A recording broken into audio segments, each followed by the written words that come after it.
onlookers held their noses as police investigators unearthed 2 bodies from shallow graves in a suburban Denver backyard. I just can't believe it's taken this long, man. Honestly. It's been on 2.5 years. Not since what I'm here for right now, but for everything that's going to come out. I mean, I've been rubbing it in everybody's face. I have so much just told everything. People just choose not to believe stuff like that, you know? It's me. Here I am in all my fury and all my anger.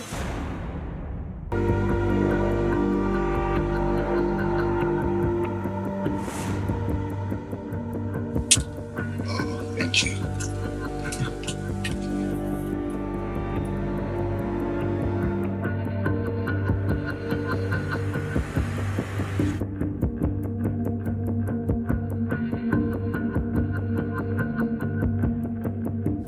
I'm gonna give you the world tonight, but I hope you got a little time because there's more than you know.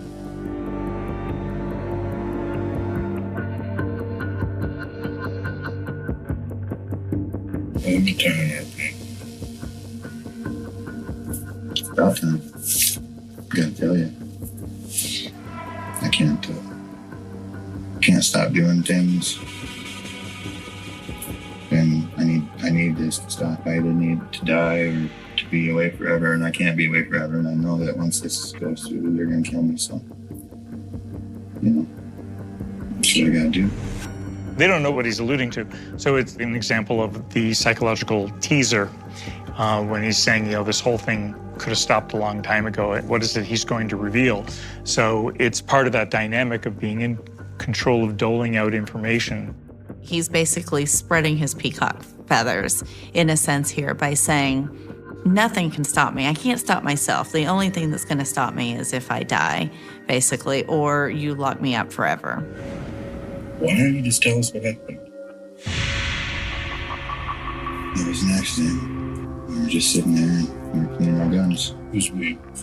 Jason and myself. You know, Jason is my best friend. Back in my law, and we were sitting there, we were talking, and I said, see, you don't want to go off. They're so dangerous, and we're just and my gun went off. How did it go?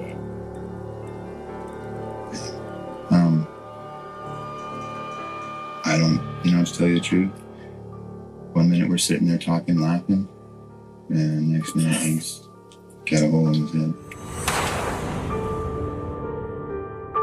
And that's my friend right there dead, you know? I understand. Believe me, I do. He was a good guy. I'm so sorry for him and his family. I walked out of the bedroom, I freaked out. I started wiping everything with those gloves. What did you wipe? Everything, doorknobs. There's nothing that convinces me that this is accidental. He demonstrates no remorse. He's unable to explain how it happened. 1 minute they're sitting there laughing, and the next minute his friend has a hole in his head, as he put it. And rather than call 911 or try to get his friend help if it were an accident, he instead cleans up the mess and seemingly tries to get rid of any evidence that might point the finger at him.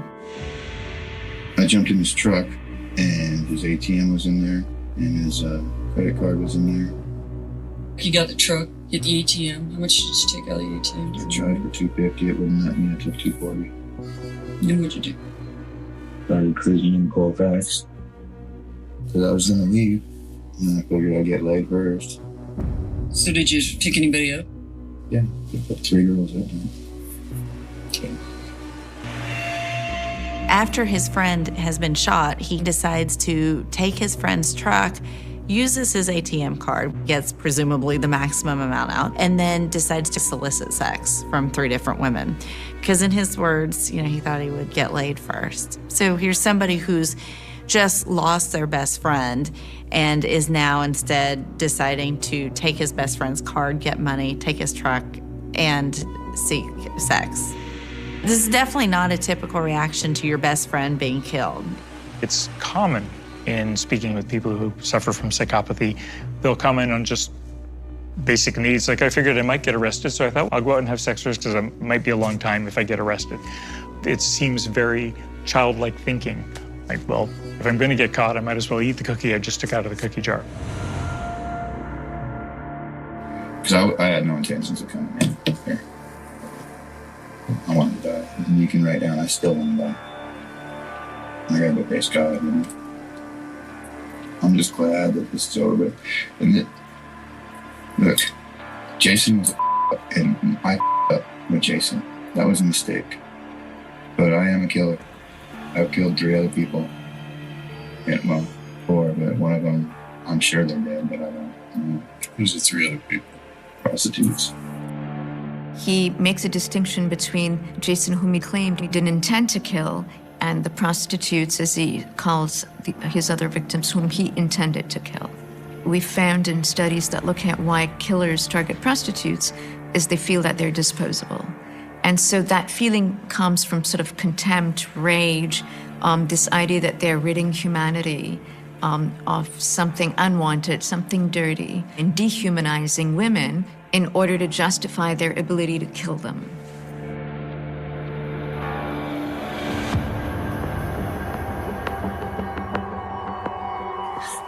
You know, I still cry about it all the time.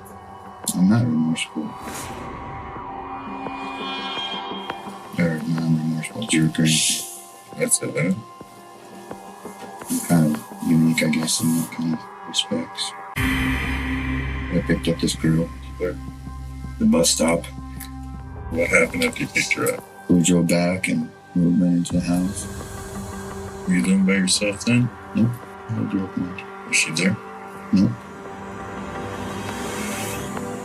We went downstairs into the basement. Tied her up and strangled her. The only reason I did these things is because I'm sick.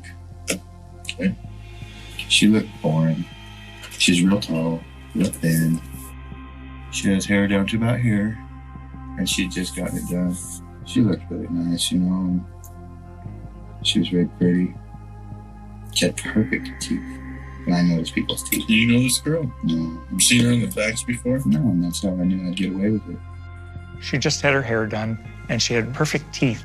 It's not the identity of the person that really matters to him. He points out how beautiful they are. So that is, one could say, almost trophy-like. And I would take that as it's a point of pride for him. You know what? Because she's dead.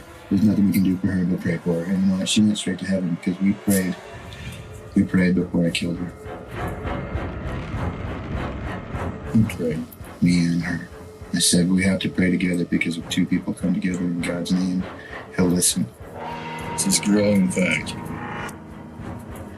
It's me. Here I am in all my fury and all my anger. She was terrified.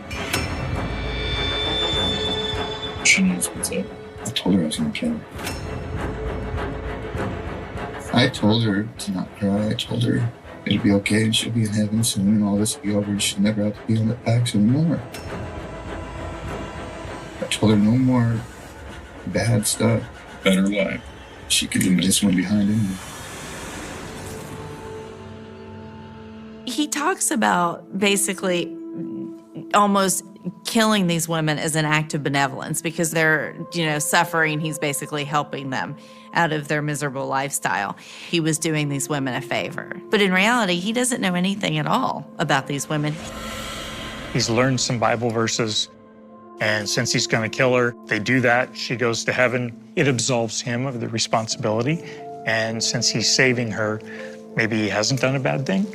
In his mind, he sees himself as the angel of death. So how about the second girl? Analepia Maria Gonzalez. Girls are so trusting, it's unbelievable.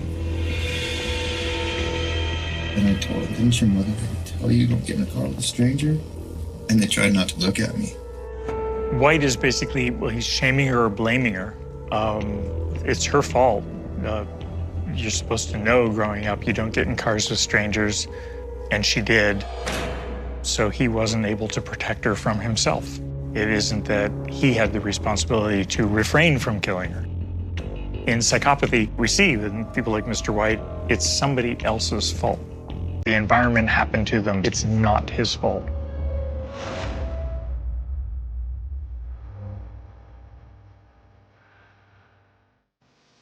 walked in the door and I tackled her that fast.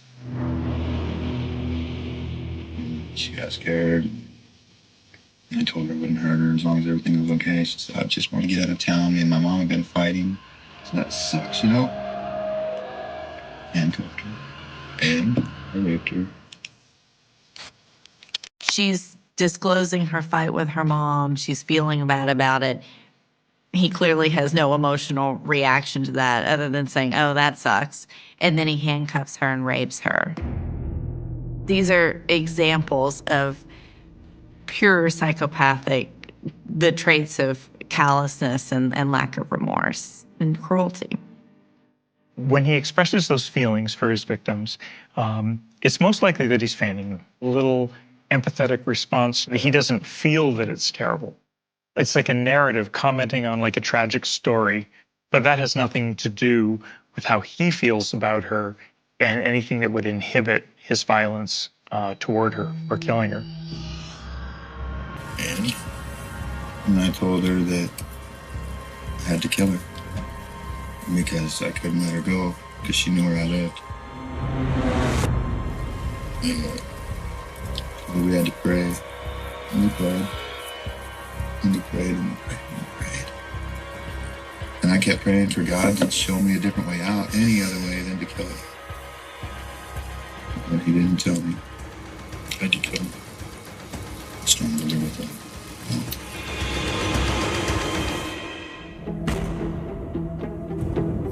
What did you do with the girl? Buried her in the backyard. That was number 2. How about number 3? Number 3 was like the sloppiest of all. Why's that? I didn't care at that point about getting caught. I wanted to get caught because I knew I wasn't going to be able to stop. And this girl here, number 3, is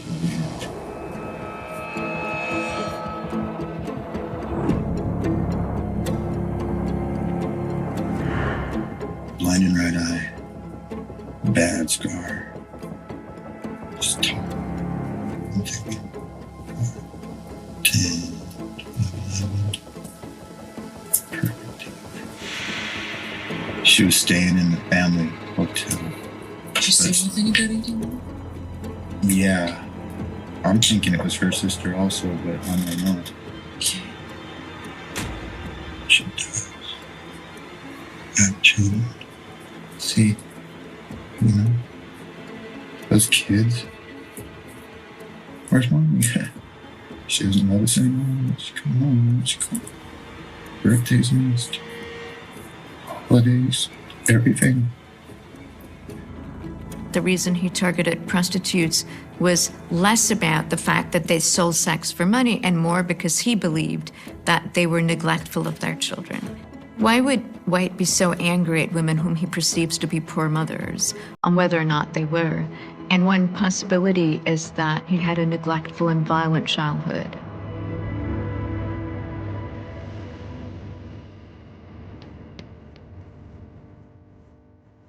I got these voices telling me that nobody likes me, that I'm a failure because I've hated my mother. I know everybody thinks that it all boils down to that, but it doesn't. Because no matter how good I am to women, I'm very good to them. They always cheat on me. Is it, and I don't want to put words in your mouth. No, you know. Is it anger? Is it thrill? I've seen it, we've seen it all. I know it's not a thrill because you know what? I used to think I had that in my heart when I went and got that first girl. I thought that this was something I was going to want to do. Desire? There was a desire there. I wanted power. He does allude to a really interesting idea that he's been cheated on. No matter how good he is to women, they cheat on him. He articulates one of the features in people with psychopathy. Mr. White admits it's about power and control over the women that he's killed. There's either a payback or punishment to women for what they've done to him, which by extension means it's really not his fault. He's a victim. So he describes being cheated on and being angry that no matter how well he treated them, they still cheated on him. And he uses, it seems that anger has just evolved over time. And in order to right that wrong, or to gain back his masculinity and to gain back a sense of power and control, he asserts his domination in the ultimate way by raping and killing women later on. It was a power thing at first, and the second that I had her all tied up, it was fear.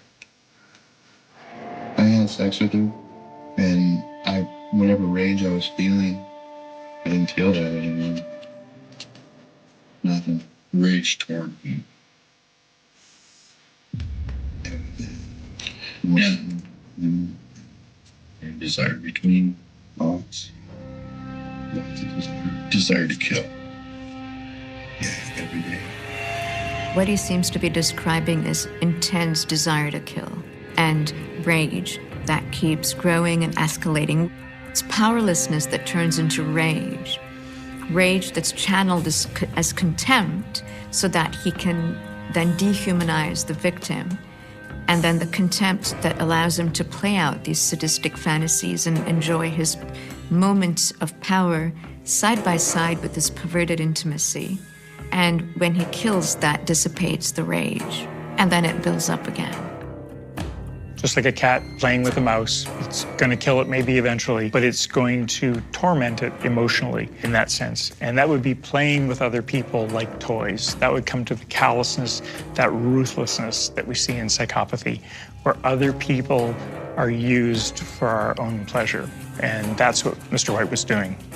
I was doing it because I was evil and I couldn't get the voices out of my head. I lay there at night and listen to him whisper. Whisper and whisper. So who's telling you this? Every day God tells me. So how does he speak to you? Loud, booming. Every time, you know what it is. It's when the storm's coming. Every time a storm comes in, the lightning starts, or the moon comes in, or there's dark clouds. Like, it triggers me badly. Then I see all these things. Does it ever stop? Yeah. And when does it stop? Right when their life leaves them.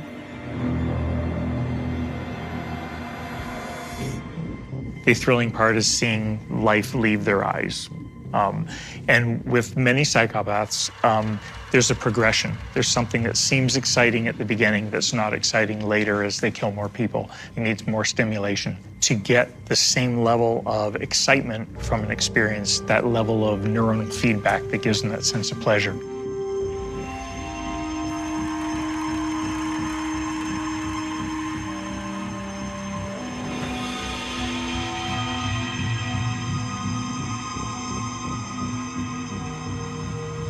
What?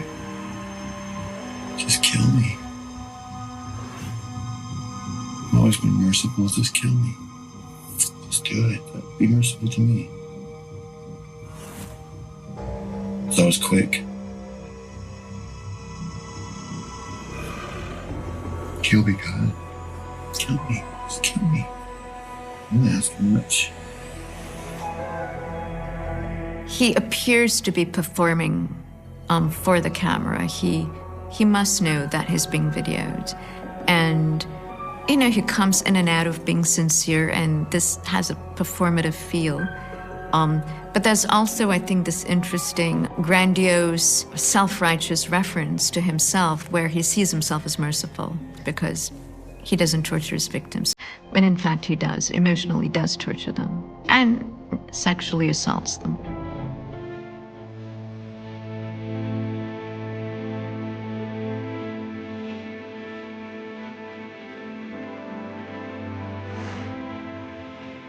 Onlookers held their noses as police investigators unearthed two bodies from shallow graves in a suburban Denver backyard.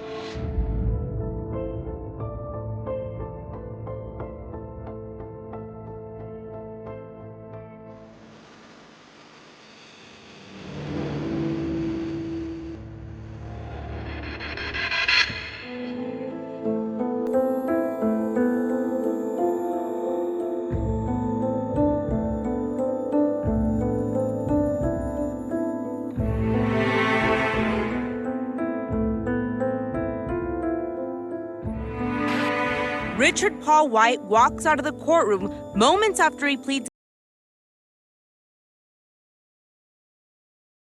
911, where's your emergency? This is Hamilton with I need an officer, whoever you guys got to send an ambulance to Scarborough Drive immediately. Okay, what's going on there?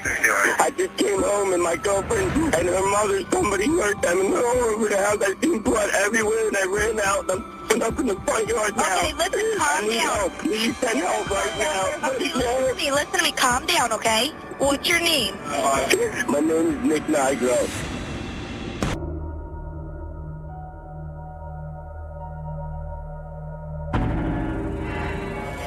Okay, just stay on the phone with me, okay? Are you pregnant?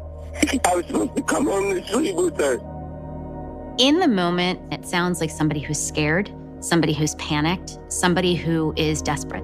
And it's what I think many of us would expect to see and hear from someone who has just come home and found a crime scene.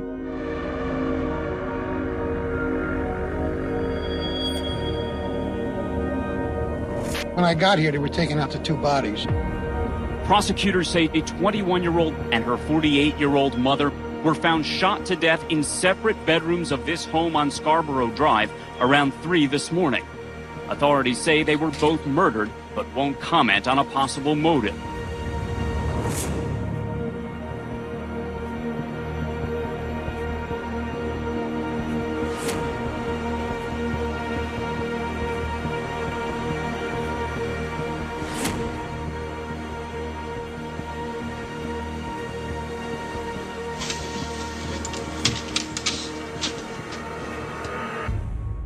Okay, what was the highest grade you completed in school?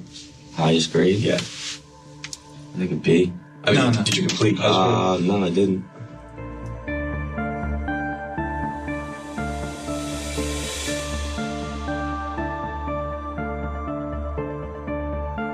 I know you said you're unemployed. Are you doing anything to try to get money? Little side jobs. This is a 25-year-old grown adult who is still living in his parents' home, doesn't really have a job.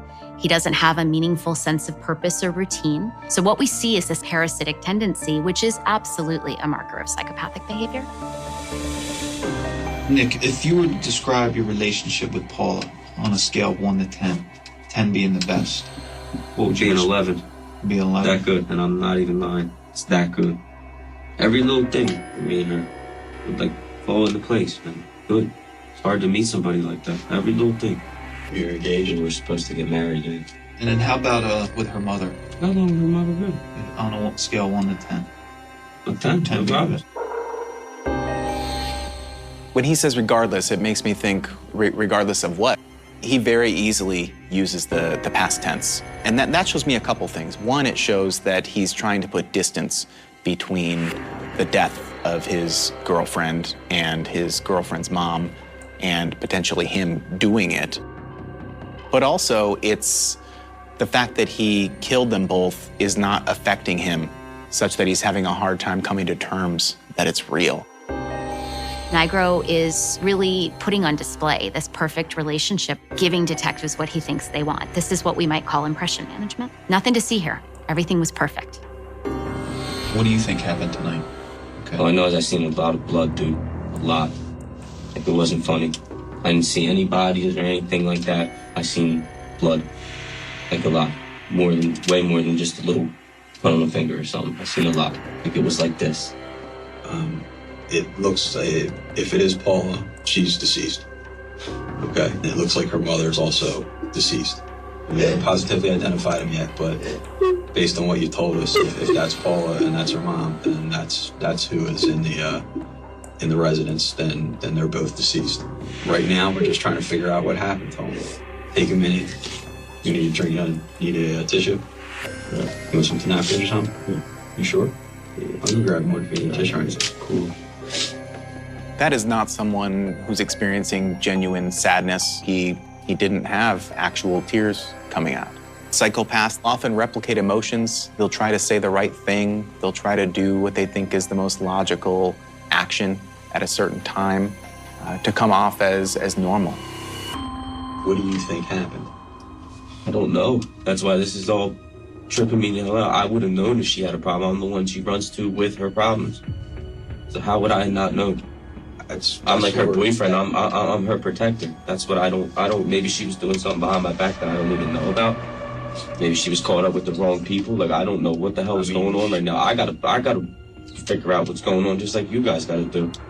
He's first talking about her in this perfect relationship, idolized way. He switches positions that she must have been into something that I didn't know about. And what we also see is that Nigro is making this all about himself. I have to get to the bottom of this. I have to figure this out. I'm confused. It's now about his reaction, not two dead human beings. Is there anybody she's ever talked about that she had fear of? Off the top of my head, the only cat that could come to mind would be a cat named Fresh. Okay, he's the neighborhood coke dealer. He's about to, you guys got him on your radar already. He's about to be sentenced in less than a week. And he's going around and he's creating mayhem before he goes to jail.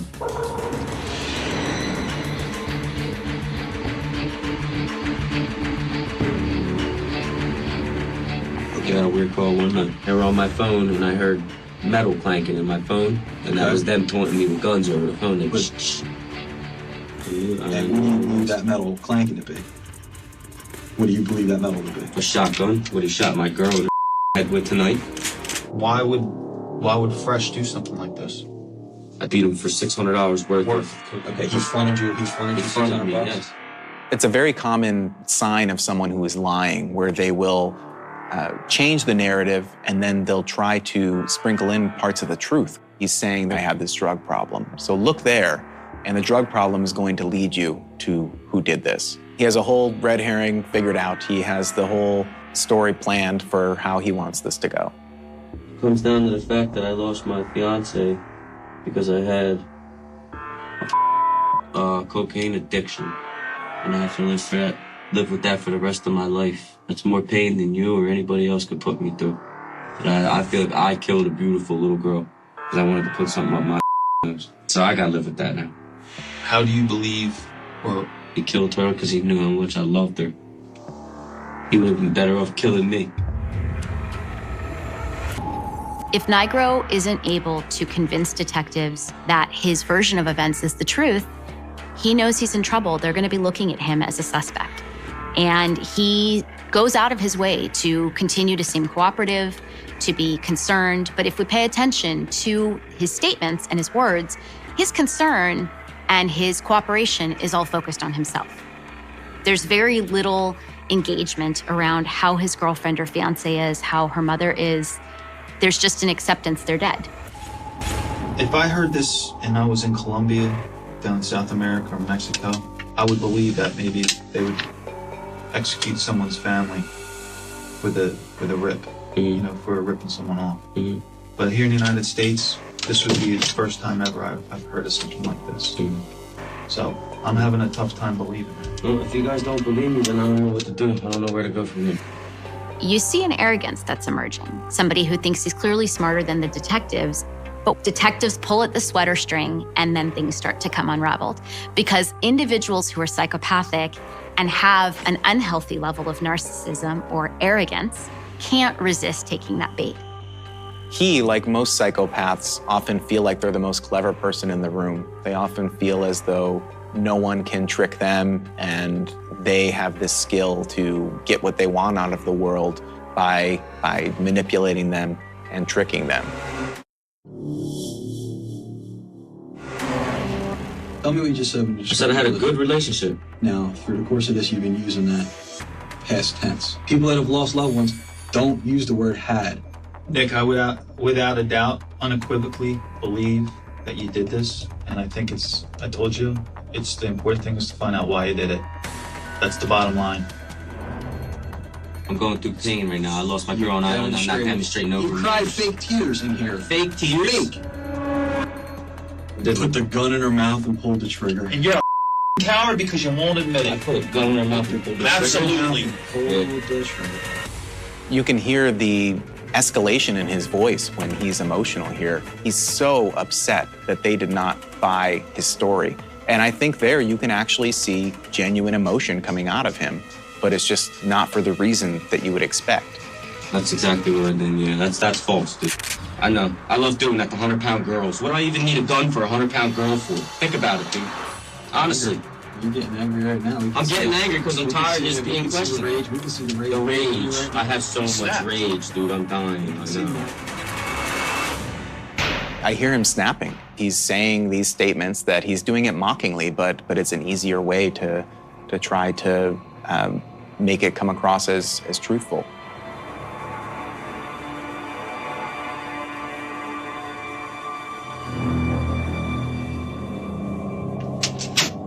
You just say you wanted to talk to me? I was wondering when can I be released or go home, or what can I do? In a little while. We're still talking to your family. We're still talking to your family. Okay? When we're done talking to your family, then you can go. Are they here? Yeah. Detectives have tried a bunch of different strategies, and they might just have finally hit on one that was motivating to him. And it's likely about Nigro saving face with his own parents and with his younger brother. They're going to turn their back on me. They're going to move on. And I know how I look to other people. So it's manipulative in its own right, and it's self-serving. He seems genuinely surprised when they bring up his family. Really, you can see that in his behavior. As soon as he says that, he says, "What?" It probably stems from a lack of control that he wants to have with not only his own actions, but those of his family. It's less likely to me that he feels guilty about having his family involved, and more so that he's very angry that his attempts to control the whole situation is subverted.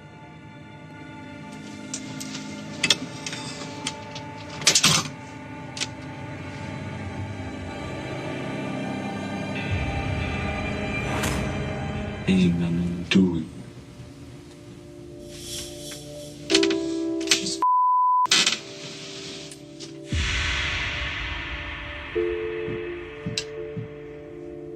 Was my fiance, and then they make me go do this. They tell me I did it.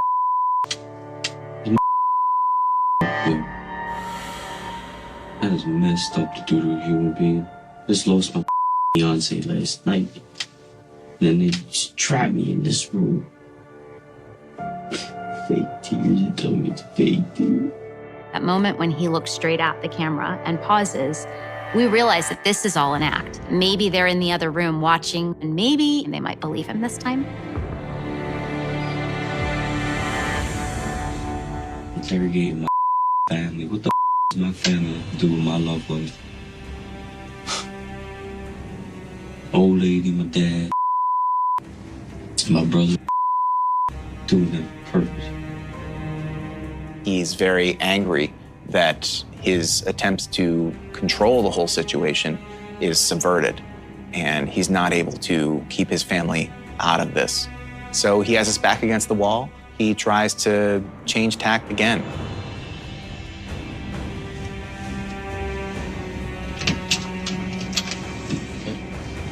Yeah. Can I talk to Detective?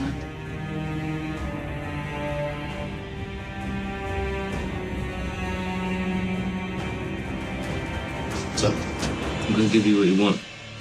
What's that? I did it. All right? Charge me, arrest me now. Well, how'd you do it? Why'd you do it? Pain. What kind of pain? Pain that I wouldn't even want to describe to any of you guys or remorse. Just know I did it. I'm breaking, I'm stepping up to the plate like a man. Please get my family out of this. I don't want any of my family bothered by this. I'm giving you what you want. I'm giving you a confession. I'll write it on paper. You can get it on tape. And arrest me and charge me now and take me to jail. Please, just please make it as easy on me as possible, because when it comes down to it, my mother and my brother are my world. Okay? Their world's gonna be turned upside down. Ain't nothing ever gonna be the same again. Nigro's attitude is he's doing them a favor.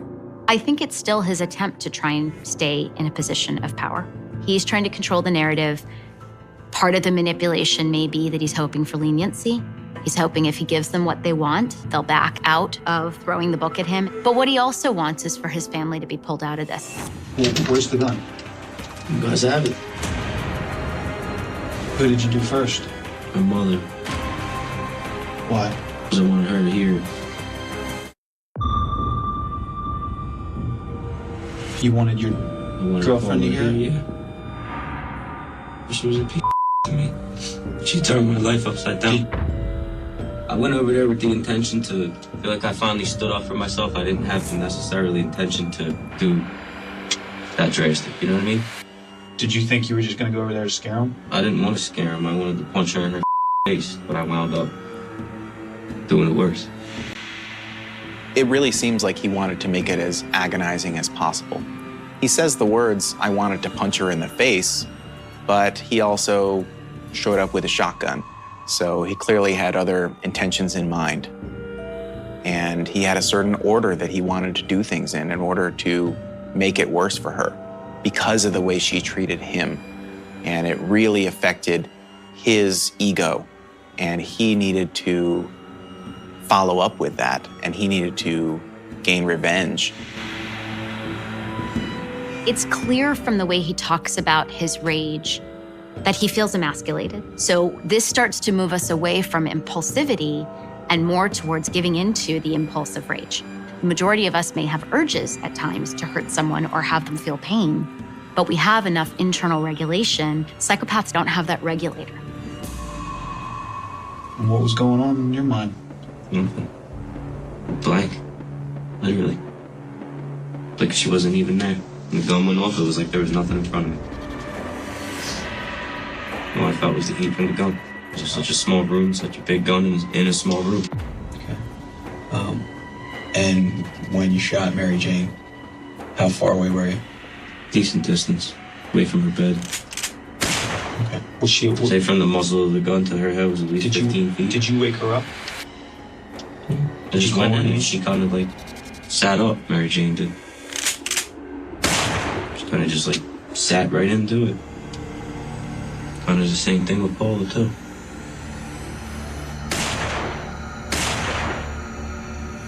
She sat up a little bit. A little bit. Pretty sure you guys found they both had this type of look on them. He's talking about it almost like they're not real people, they're puppets. And that lack of emotion, that lack of connectedness to somebody that he was prepared to marry and live with really highlights that lack of emotional experience. Okay, when you got out of Mary Jane's room, what did you say? Paula freaked out, coming towards her bedroom door. Okay, like I said, I put the gun up like a bar so she couldn't get through, and I told her to sit down on the bed. Shut the up. And did she comply? Yes, sat right down. Didn't say a word, not even a peep. Okay. Like a little puppy. Didn't say one word when you tell me to shut up, you know? Okay. And then I just raised the gun, shot her and cycled and shot her again. Why'd you shoot your girlfriend twice? Couldn't take her anymore. Sad as that may sound, rather than just breaking up with her. She had a vendetta out for me anymore. She was out to get me. It was almost like a little battle in my head. It's either her first or me. Because if she got her chance to put me in that same position she did, that I did to her tonight, she would too. I'd be laying there just like she was. He really has this mentality of it's me against the world. We see that a lot in psychopaths. He's really tried to make himself believe if I wouldn't have done this, she would have done it to me. I had to protect myself. What was going? I mean, you said pain. What kind of pain? What are you going through? I'll be honest. The actual night tonight, nothing even happened. This has been building up for the whole 2 years. Me and her got started on a bad note, and it ended on a real bad note. And what I did is 100% unjustifiable. What happened? What's been building up? You ever have a girl take you, and have you ever dated when you were younger, have a girl take you and crush you? Yes. Literally, like a soda can, throw you in the corner like a rag doll. Do you think she crushed you? Yes. She kept playing me for a fool, like I was a little puppet on a string. And tonight was just, that was it. That was it. Wrong as it is, that tonight was it. It was a battle. Her family will say different, but her family and her from day one made me look like the black sheep. So I gave them what they want. Now I'm really a piece.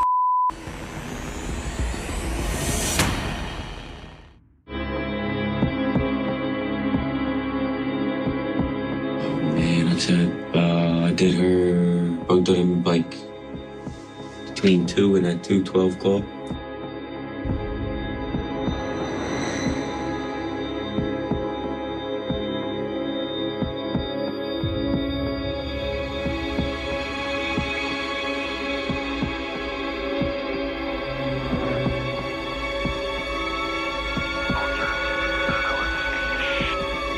him go back into the house when you got back there the second time. It's not like I'm some psycho. I want to stand over and think, like, yeah, look what I did. You know what I mean? Get my jollies off.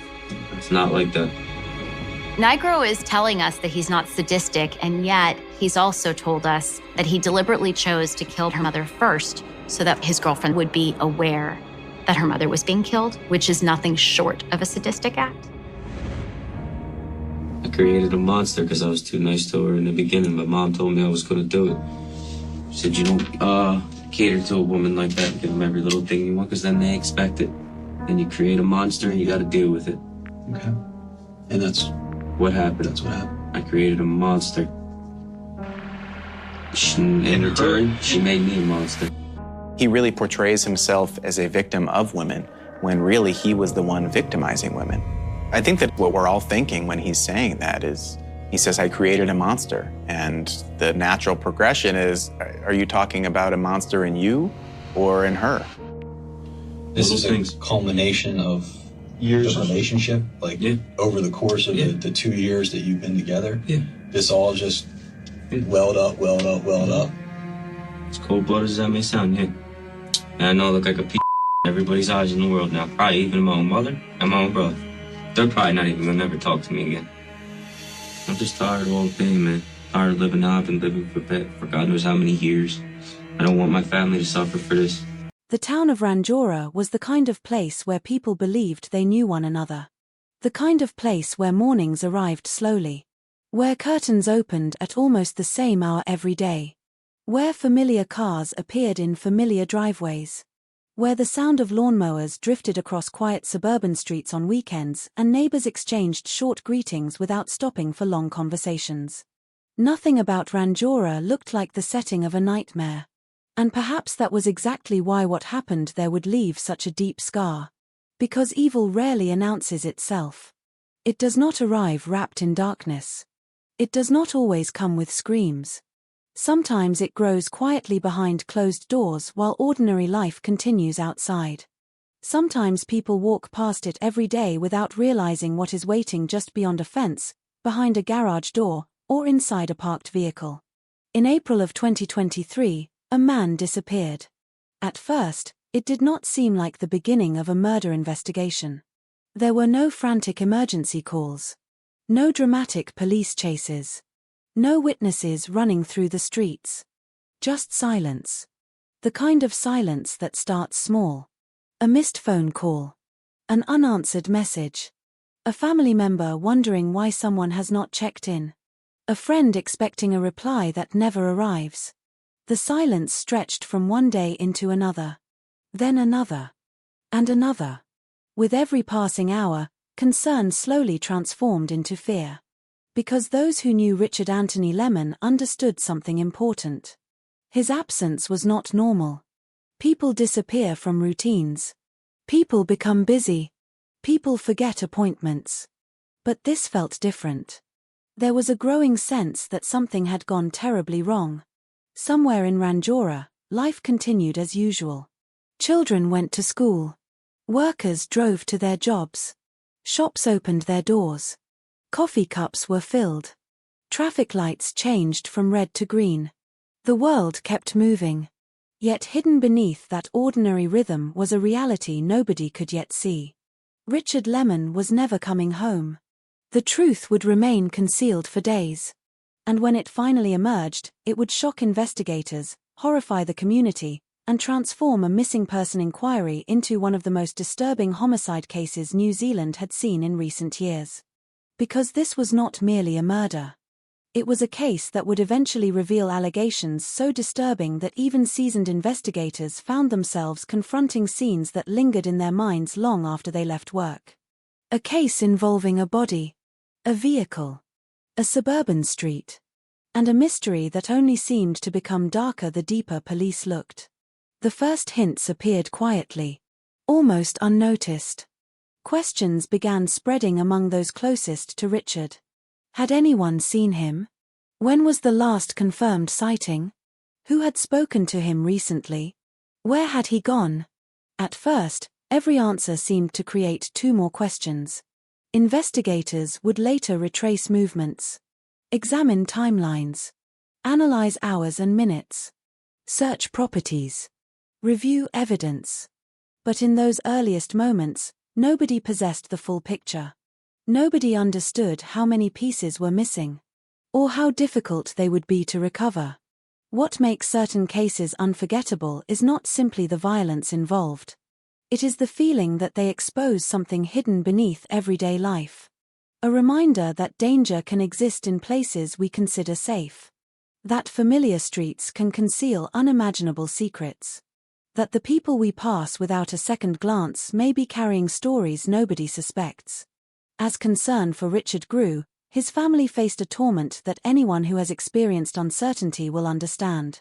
The absence of answers. There is a unique cruelty in not knowing. Hope becomes both a comfort and a punishment. Every possibility remains alive.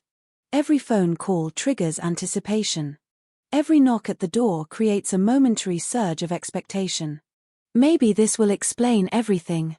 Maybe there has been a misunderstanding. Maybe he is safe. Maybe he is coming back. But as days pass, hope begins fighting against reality. And reality usually wins. For investigators, missing person cases often begin with a simple objective. Find the individual. Confirm their safety. Bring them home. Most do not become homicide investigations. Most do not end with the discovery of human remains. Most do not evolve into mysteries that grip an entire region. Yet this case was moving in that direction from the very beginning. Nobody knew it yet. But the clock was already ticking. Every hour mattered. Every missed opportunity mattered. Every memory from a witness mattered. Every detail mattered. Because somewhere within those details was the truth. And the truth was horrifying. 6 days after Richard was last seen, police would be called to an address on Tyler Street. At first glance, Tyler Street looked like countless residential roads scattered throughout New Zealand. Quiet. Unremarkable. Ordinary. The sort of place where people expected routine, not tragedy. But crime has a way of transforming locations. An address becomes evidence. A driveway becomes a crime scene. A parked vehicle becomes the center of an investigation. And a street name becomes permanently linked to a story nobody wants to remember. When officers arrived, they could not yet know the full significance of what they were about to discover. They only knew they had a situation requiring attention. The details would emerge gradually, piece by piece, like fragments of a shattered mirror.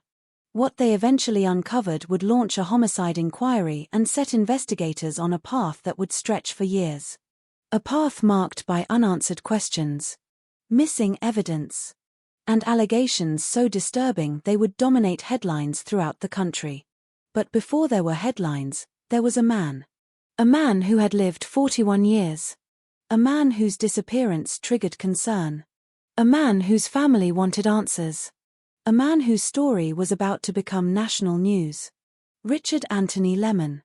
His name would soon appear in newspapers, on television broadcasts, across social media, inside police statements, inside court documents. But before all of that, he was simply Richard. A son. A relative. A friend. A human being. And somewhere between the moment he was last seen and the moment police began uncovering the truth, something terrible happened. Something hidden from public view. Something investigators would spend months attempting to reconstruct. The challenge facing detectives was immense. The dead cannot speak. Crime scenes do not tell stories willingly. Evidence rarely presents itself neatly.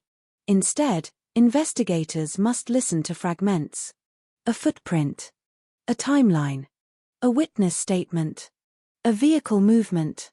A phone record. A contradiction. Each fragment carries part of the story. None carry the whole thing. The task is assembling them before time erases what remains.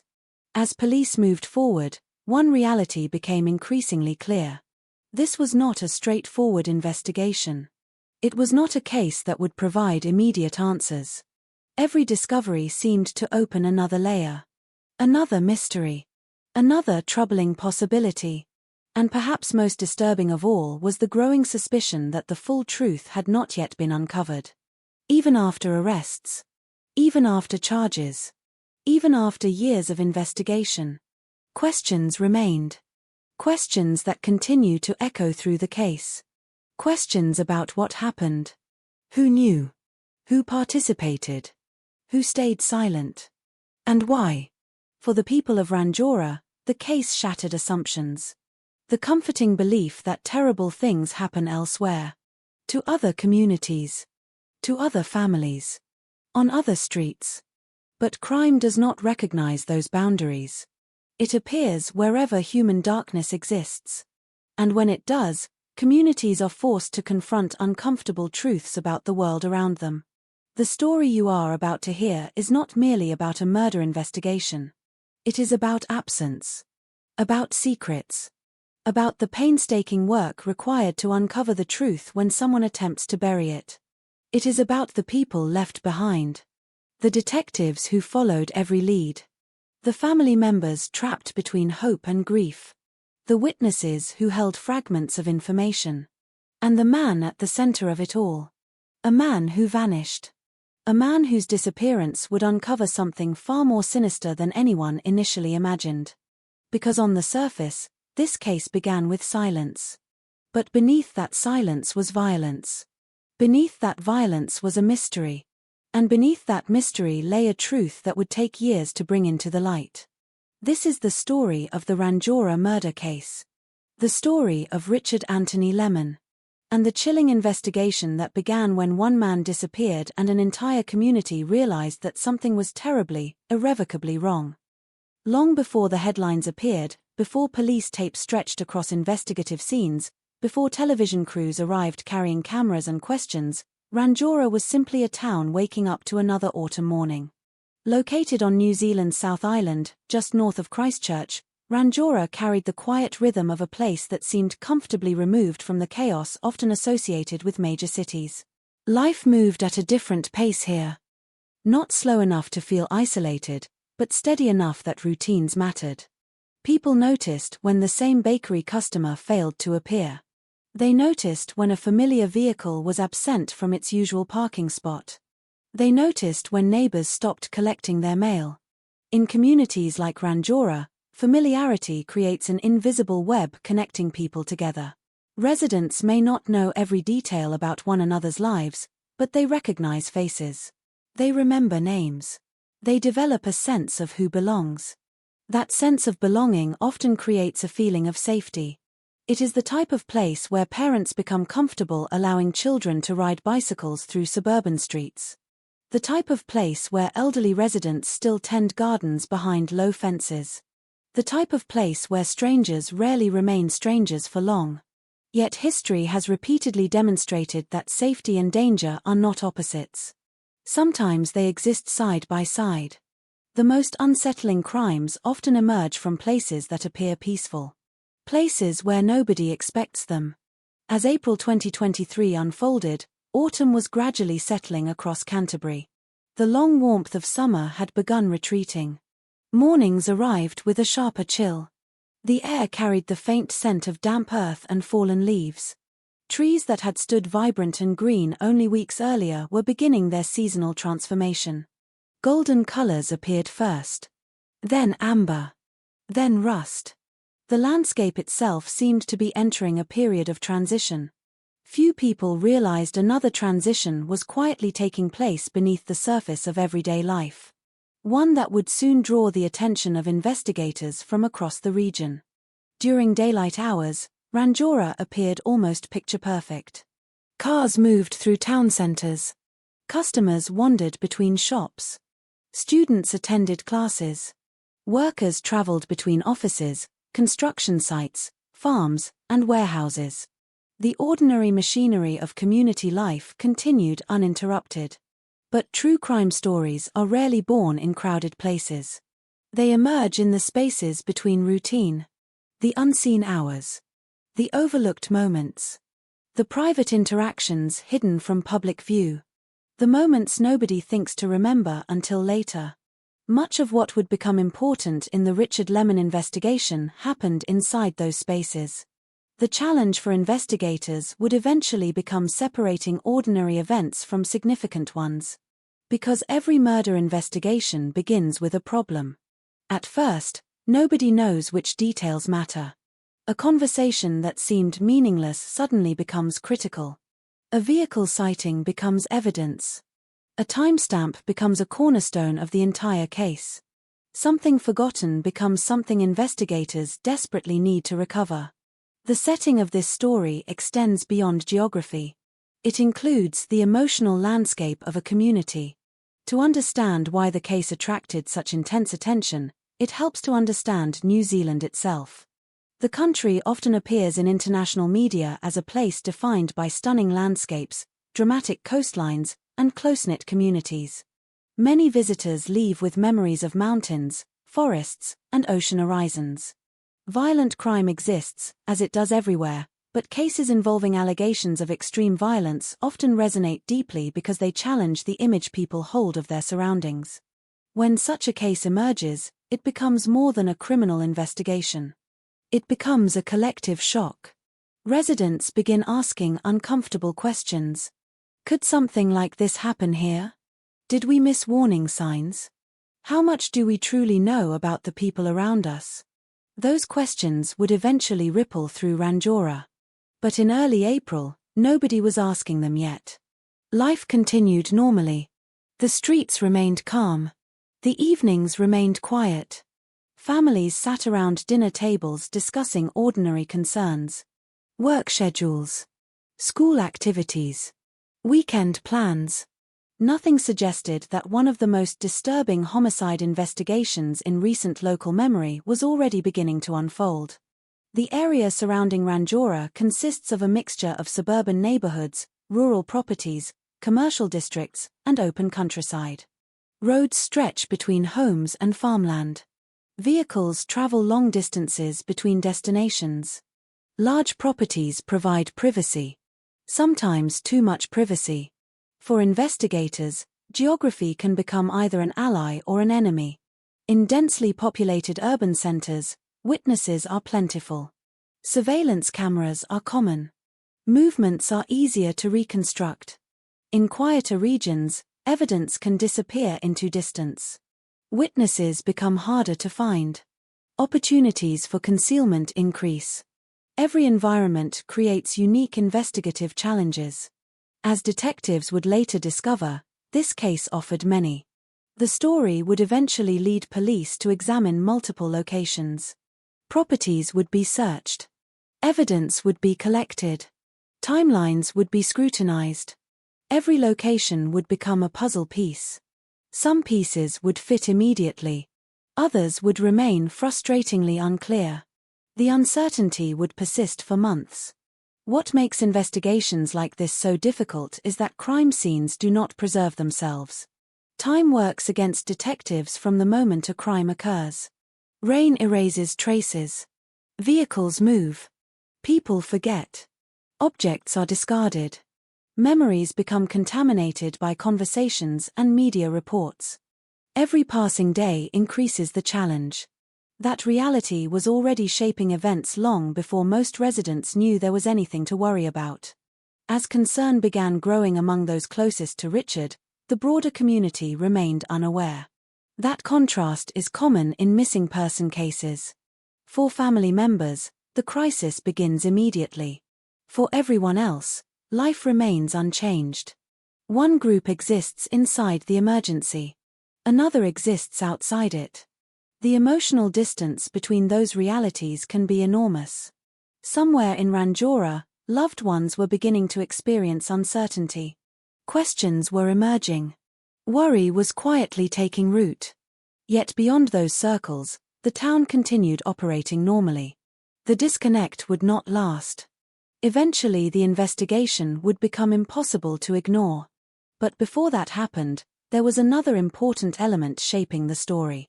Silence. Not dramatic silence. Not cinematic silence. The ordinary silence that surrounds countless missing person investigations during their earliest stages. No public answers. No official explanations.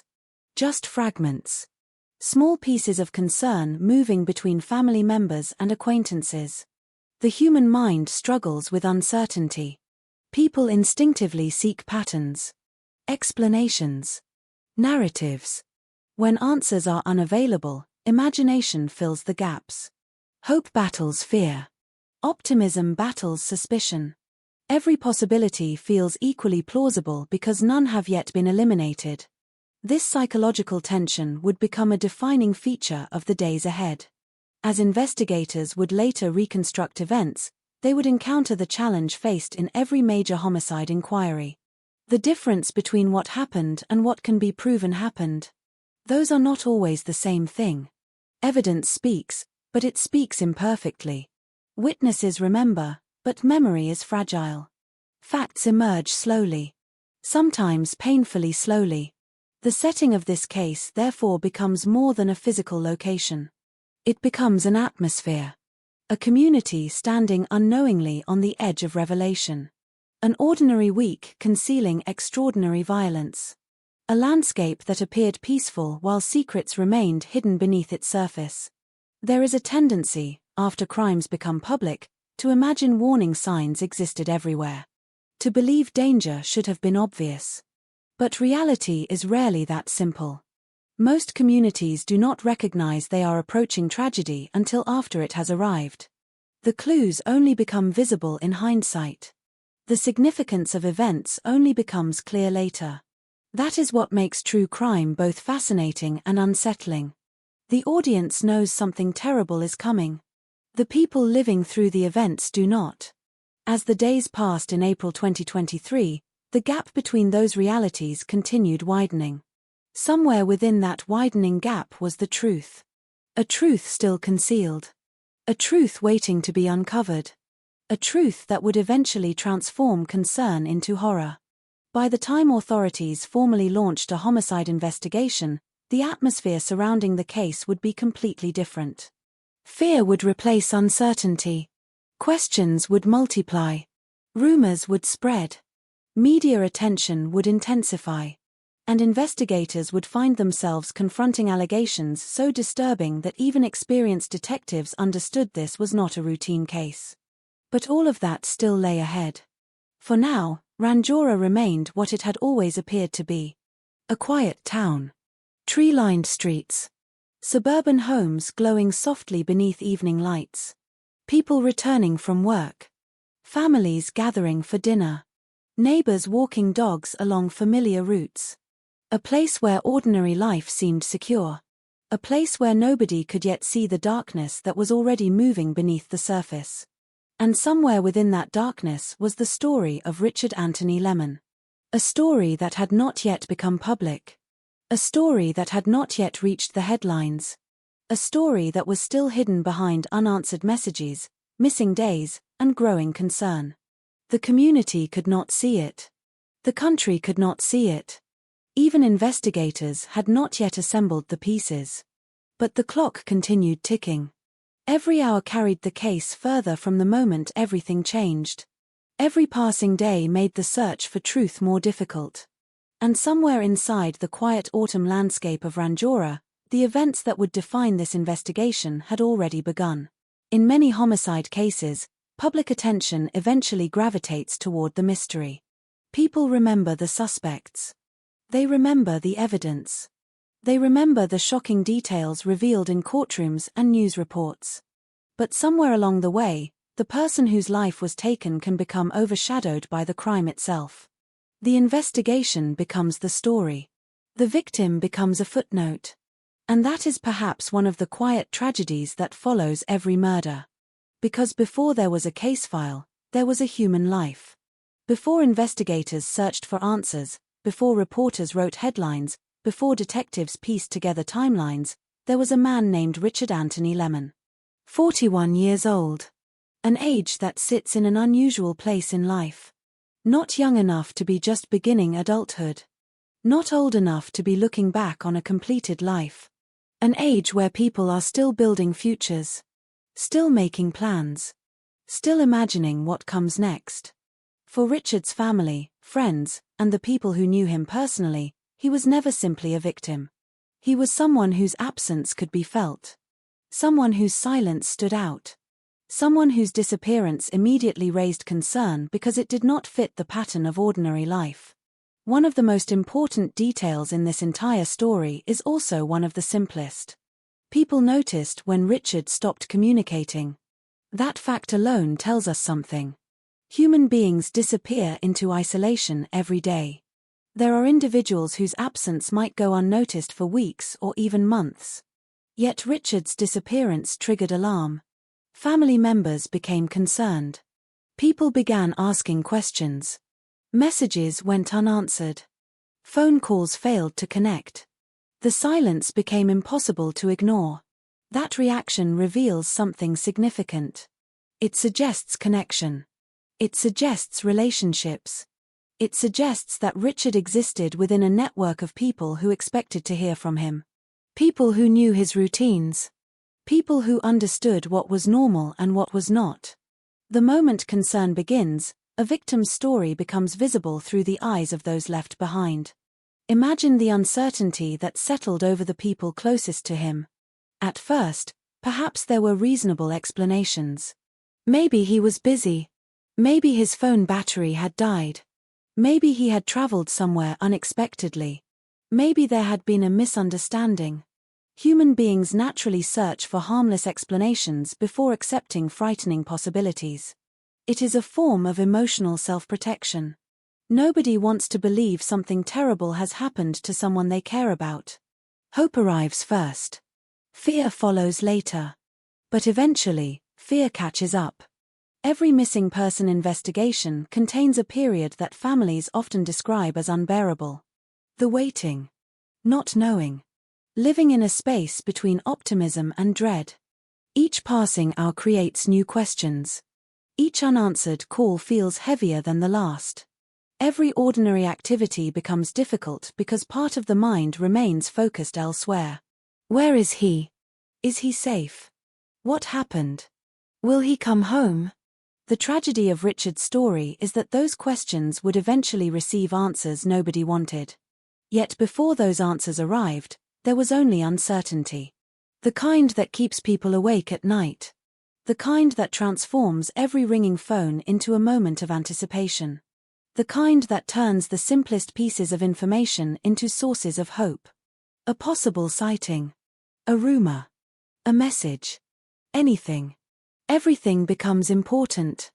As investigators would later learn, Richard had last been seen around April 11, 2023. At the time, nobody knew that date would become a focal point of the entire investigation. Nobody knew people would later examine those final known days so carefully. The last confirmed movements of a victim often become frozen in time. Ordinary moments acquire extraordinary significance. A conversation becomes the last conversation. A meeting becomes the last meeting. A sighting becomes the last sighting. Events that once seemed routine suddenly become historical markers in a life story. There is something profoundly unsettling about that transformation. None of us know which day will ultimately become our final chapter. We move through life assuming there will be another tomorrow. Another phone call. Another conversation. Another opportunity. That assumption is so deeply embedded in human existence that we rarely think about it. Until tragedy removes it. For Richard's loved ones, the realization would come gradually. Then all at once. The person they expected to hear from was no longer responding. The future they assumed existed was suddenly uncertain. Their relationship with time itself changed. Hours felt longer. Days felt heavier. The calendar moved forward while answers remained absent. In true crime storytelling, there is often a temptation to focus exclusively on violence. But violence is only part of the story. The deeper story is loss. Loss measured not only by death, but by everything death interrupts. Future birthdays. Future conversations. Future experiences. Future memories that will never exist. When investigators later confirmed that Richard had been killed, the public learned the outcome. His family inherited something far more difficult. They inherited the absence. The empty space left behind when a person is suddenly removed from the lives of those who love them. That absence appears in unexpected places. An unused chair. A forgotten voicemail. A contact name still saved in a phone. A birthday reminder that appears months later. Small things. Ordinary things. Things capable of causing enormous pain. The public often sees homicide through the lens of evidence. Families experience it through the lens of memory. Investigators ask what happened. Loved ones remember who was lost. Those are two different stories unfolding simultaneously. Both matter. As media coverage surrounding the case expanded, Richard's name increasingly became associated with the investigation. With police activity. With forensic searches. With legal proceedings. Yet it is important to remember that these developments emerged because a real person was missing. A real person whose life had value independent of the crime that followed. A real person whose family was searching for answers. A real person whose disappearance set an entire investigative process into motion. One of the defining characteristics of major homicide investigations is that the victim often becomes the silent center around which every other event revolves. Detectives gather evidence because of the victim. Search warrants are executed because of the victim. Court hearings occur because of the victim. News reports are written because of the victim. Yet the victim cannot participate in any of it. Others must speak on their behalf. Others must reconstruct their final days. Others must pursue justice in their absence. Richard would become that silent center. His last known movements. His connections. His routines. His whereabouts. Every detail became important. Every detail carried the potential to reveal what happened. Somewhere within those details existed the truth investigators were searching for. The challenge was finding it. As concern transformed into a formal missing person investigation, the focus increasingly shifted toward discovery. Finding Richard. Finding answers. Finding clarity. Nobody yet understood how disturbing that search would become. Nobody yet understood the scale of the investigation that was waiting just ahead. For now, there was only a man who had vanished and the people who refused to stop looking for him. The coming days would bring revelations. The coming days would bring shock. The coming days would alter the course of countless lives. But before the crime scene. Before the forensic examinations. Before the homicide investigation. There was Richard Anthony Lemon. A 41-year-old man whose absence was noticed. Whose silence created concern. Whose disappearance triggered a search for answers. And whose story was about to enter its darkest chapter. Every homicide investigation contains a period of time that investigators desperately want to see but never can. The missing hours. The unseen moments. The stretch of time where the truth exists, but no longer has a voice. In the case of Richard Anthony Lemon, those hours would become the center of an enormous mystery. Somewhere between the last confirmed sighting of the 41-year-old man and the moment police would begin uncovering evidence days later, something catastrophic occurred.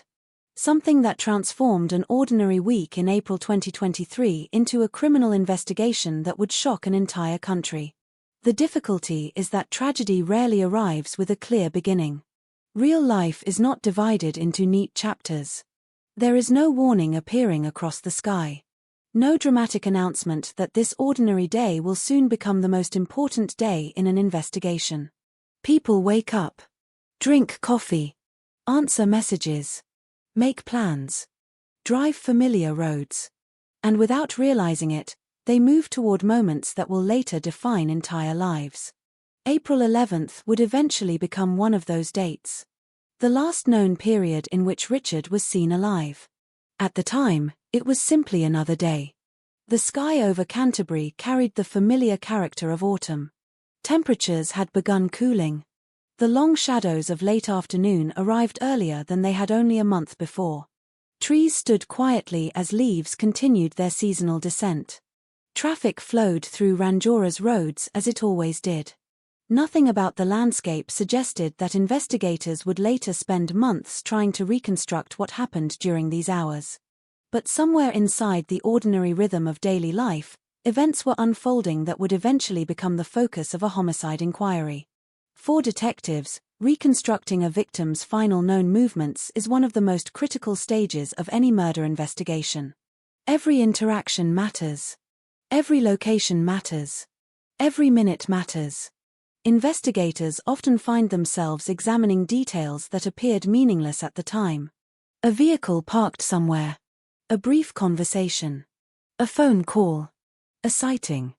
A journey from one location to another. Each detail becomes a thread. Enough threads woven together can reveal a picture. But at the beginning, those threads exist separately. Scattered. Disconnected. Confusing. That was the challenge facing police as they later attempted to understand Richard's final days. Because whatever happened did not happen in public view.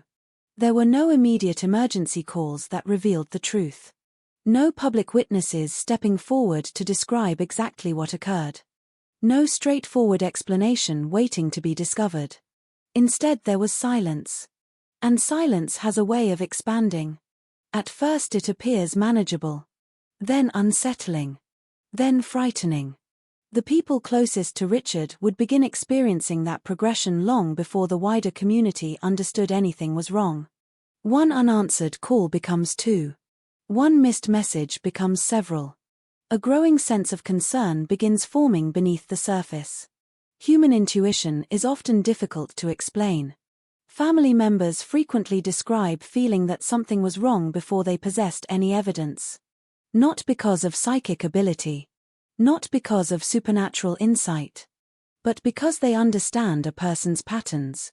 They know what normal looks like. And they recognize when normal suddenly disappears. As April moved forward, that disappearance became increasingly difficult to ignore. Questions emerged. Where was Richard? Why had nobody heard from him? What explained the silence? Every passing day deepened the mystery. Meanwhile, somewhere beyond public view, the reality of what had happened remained hidden. The public would later learn disturbing details about the investigation. Allegations that Richard's body had been dismembered. Information that some remains had not been recovered. Revelations that transformed the case from tragic to deeply disturbing. Yet during these early days, none of those details were publicly known. The people searching for answers were still operating in uncertainty. Hope remained alive. As long as a missing person has not been found, families often cling to possibility. Even when fear grows stronger. Even when logic suggests otherwise. Hope survives. It survives because the alternative is almost unbearable. Investigators understand this dynamic well. Every missing person inquiry begins with possibilities. The person may be safe. They may be injured. They may be avoiding contact. They may be experiencing a crisis. Or they may already be dead. The challenge is determining which possibility reflects reality. In Richard's case, the answer would prove devastating. What makes this period particularly haunting is the contrast between appearance and reality. To outside observers, life in Ranjora continued normally. Cars continued moving through intersections. Businesses opened and closed. Families gathered for meals. Children returned home from school. The machinery of everyday life operated without interruption. Yet hidden within that normality was a crime investigation that had not yet revealed itself. A story already unfolding beneath the surface. The psychology of homicide investigations often reveals a difficult truth. Violence does not always emerge from chaos. Sometimes it exists alongside ordinary life. People responsible for terrible acts may continue moving through daily routines. They may speak with others, run errands, conduct themselves in ways that appear completely normal. The contrast can be deeply unsettling. How can something horrific occur while everything else appears unchanged? Yet investigators encounter this contradiction repeatedly. Human beings possess an extraordinary ability to compartmentalize. To separate one reality from another. To conceal. To deny. To continue. Those realities would become increasingly relevant as the investigation progressed. But during the days immediately following Richard's disappearance, detectives had not yet assembled enough information to see the larger picture. They were still gathering pieces. Still identifying timelines. Still determining where to look. Every homicide investigation begins in darkness. Not literal darkness. Informational darkness. A lack of knowledge. A lack of certainty. A lack of answers. The goal is to move gradually toward light. Toward understanding. Toward truth. But reaching that point often requires patience. And patience can be agonizing when a family is waiting. As concern intensified, the invisible countdown continued. Every hour that passed increased the urgency. Every day expanded the timeline investigators would eventually need to reconstruct. The gap between the last known sighting and the eventual discovery was becoming one of the most important periods in the case. Yet it remained largely hidden. The truth existed somewhere inside those missing days. Waiting. Concealed. Silent. The tragedy of Richard's story is that by this point, the outcome had already been determined. The people searching for him did not know it. The wider community did not know it. But the future they hoped for was no longer possible. What remained was the search for answers. And eventually, justice. One of the most heartbreaking realities in homicide investigations is that there comes a moment when a missing person case stops being a rescue mission. The objective changes. The hope changes. The questions change. Investigators no longer ask how to bring someone home safely. They ask what happened.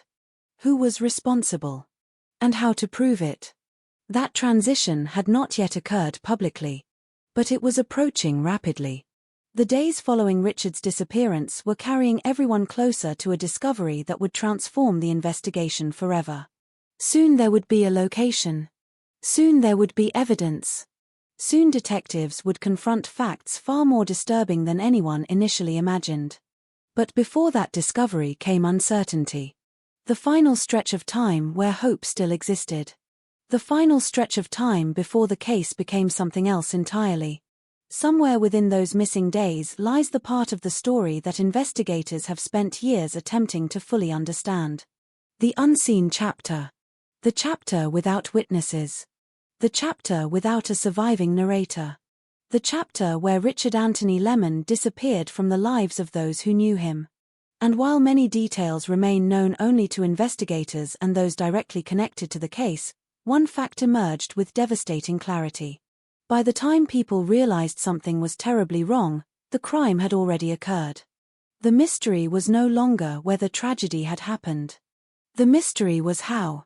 And the answers were waiting on a quiet street in Ranjora, where the next stage of the investigation was about to begin.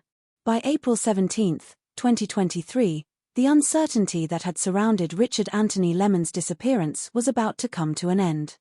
Not with relief. Not with a reunion. Not with the outcome his family had desperately hoped for. Instead, the investigation was about to cross a line from which there would be no return. For 6 days, questions had lingered in the air. Where was Richard? Why had nobody heard from him? What explained his sudden disappearance? Every missing person investigation exists in a state of tension. Investigators search for answers while families hold on to hope. The two paths run side by side, sometimes for days, sometimes for months. But eventually there comes a moment when uncertainty gives way to reality. April 17th was that moment. At some point during the day, police were called to an address on Tyler Street in Ranjora. From the outside, there was little to distinguish the location from countless other residential properties scattered throughout the region. The street sat quietly within the ordinary landscape of suburban life. Houses stood where they always had. Vehicles occupied driveways. The routines of daily life continued around it. Yet investigators would soon discover that something profoundly disturbing was connected to this location. The details available to the public remain limited, but one fact emerged quickly and clearly. Richard Lemon's body was discovered inside a vehicle. The discovery immediately altered the nature of the investigation. What had begun as concern for a missing man rapidly became a homicide inquiry. For detectives, moments like these are often pivotal. A missing person investigation focuses on possibilities. A homicide investigation focuses on facts. The questions become more specific. What happened? When did it happen? Who was responsible? How can it be proven? Every answer must be supported by evidence. Every conclusion must survive scrutiny. And every piece of information becomes important. As officers secured the scene, the atmosphere would have shifted immediately. Experienced investigators understand that first impressions matter. Crime scenes are fragile. Evidence can be overlooked. Small details can disappear forever. The first hours after a discovery often become some of the most important hours in an entire investigation. Every object must be documented. Every location photographed. Every observation recorded. Because once a scene changes, it can never truly be restored. Somewhere within that vehicle and the surrounding area, detectives hoped to find answers. At that stage, however, they likely possessed only fragments. A discovery does not automatically explain a crime. Finding a victim is often the beginning of the investigation rather than the end. The body can answer certain questions. But it also creates many new ones. How did the victim arrive there? Who placed them there? What occurred before death? What occurred afterward? Who had access to the location? Who had access to the vehicle? Each question opens a new path of inquiry. Each path requires evidence. Meanwhile, word of police activity began spreading. In close-knit communities, unusual events rarely remain unnoticed for long. Residents observe police vehicles. They notice investigators moving through neighborhoods. They recognize when something out of the ordinary is occurring. Rumors begin quietly. A conversation between neighbors. A message shared among friends. A question repeated several times. Soon concern spreads beyond the victim's immediate circle. The community begins paying attention. Yet the people experiencing the greatest shock were not strangers. They were the individuals who had spent days fearing the worst. For Richard's loved ones, the discovery brought a devastating form of certainty. The waiting was over. The hope was gone. The questions remained. But the possibility of a safe return no longer existed. In homicide investigations, that moment creates a profound emotional transition. Families move from searching to grieving. From uncertainty to loss. From hope to heartbreak. And while investigators begin building a case, loved ones begin confronting a reality they never wanted to face. As forensic specialists examined the scene, detectives started assembling the earliest framework of the investigation. The vehicle itself quickly became significant. Public appeals later revealed that investigators were particularly interested in tracing the movements of Richard's white Nissan Fuga during the days leading up to the discovery. That detail suggests an important reality. Vehicles leave trails. They move through neighborhoods, appear on roads, pass businesses, enter service stations, travel routes that can sometimes be reconstructed. In modern investigations, a vehicle often becomes a moving timeline. Every sighting matters. Every camera image matters. Every witness statement matters. Investigators were no longer searching blindly. Now they had something tangible to follow. A location. A vehicle. A confirmed victim. The challenge was determining what connected them all. As the investigation expanded, police began conducting searches at various properties around Ranjora. Searches are rarely random. Each one reflects a theory, a possibility, a lead that investigators believe may contain evidence. Sometimes searches produce major breakthroughs. Sometimes they lead nowhere. At the beginning, detectives do not know which outcome awaits them. They simply follow the evidence. One location at a time. One lead at a time. One possibility at a time. The The public saw only fragments of this process. A police presence here. A search there. Occasional updates released through official channels. But behind the scenes, investigators were engaged in painstaking work. Reviewing timelines. Analyzing relationships. Identifying movements. Comparing statements. Looking for inconsistencies. Searching for anything capable of explaining how a missing man had ended up dead. The deeper they looked, the more troubling the case appeared. At first, the discovery of Richard's body was shocking enough. Then further information emerged. Information that elevated the investigation into something even darker. Police later disclosed that Richard's body had been dismembered. The revelation sent shockwaves through the community. Even people accustomed to following crime news found the detail deeply disturbing. Murder itself is difficult to comprehend. The alleged treatment of a victim after death introduces another layer of horror.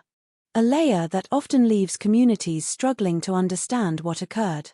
For investigators, such information can alter the entire direction of an inquiry. It introduces new questions, new locations, new evidence, new possibilities. If remains are missing, where are they? How were they moved? Who assisted? Who knew? Who remained silent? These questions would become increasingly important as the investigation progressed. Authorities publicly acknowledged that some remains had not been recovered. That fact alone suggested the investigation was far from complete. The crime scene on Tyler Street was not necessarily the entire story. It may have been one chapter, one location, one piece of a much larger puzzle. Detectives now faced the daunting task of reconstructing events that may have unfolded across multiple days and multiple locations.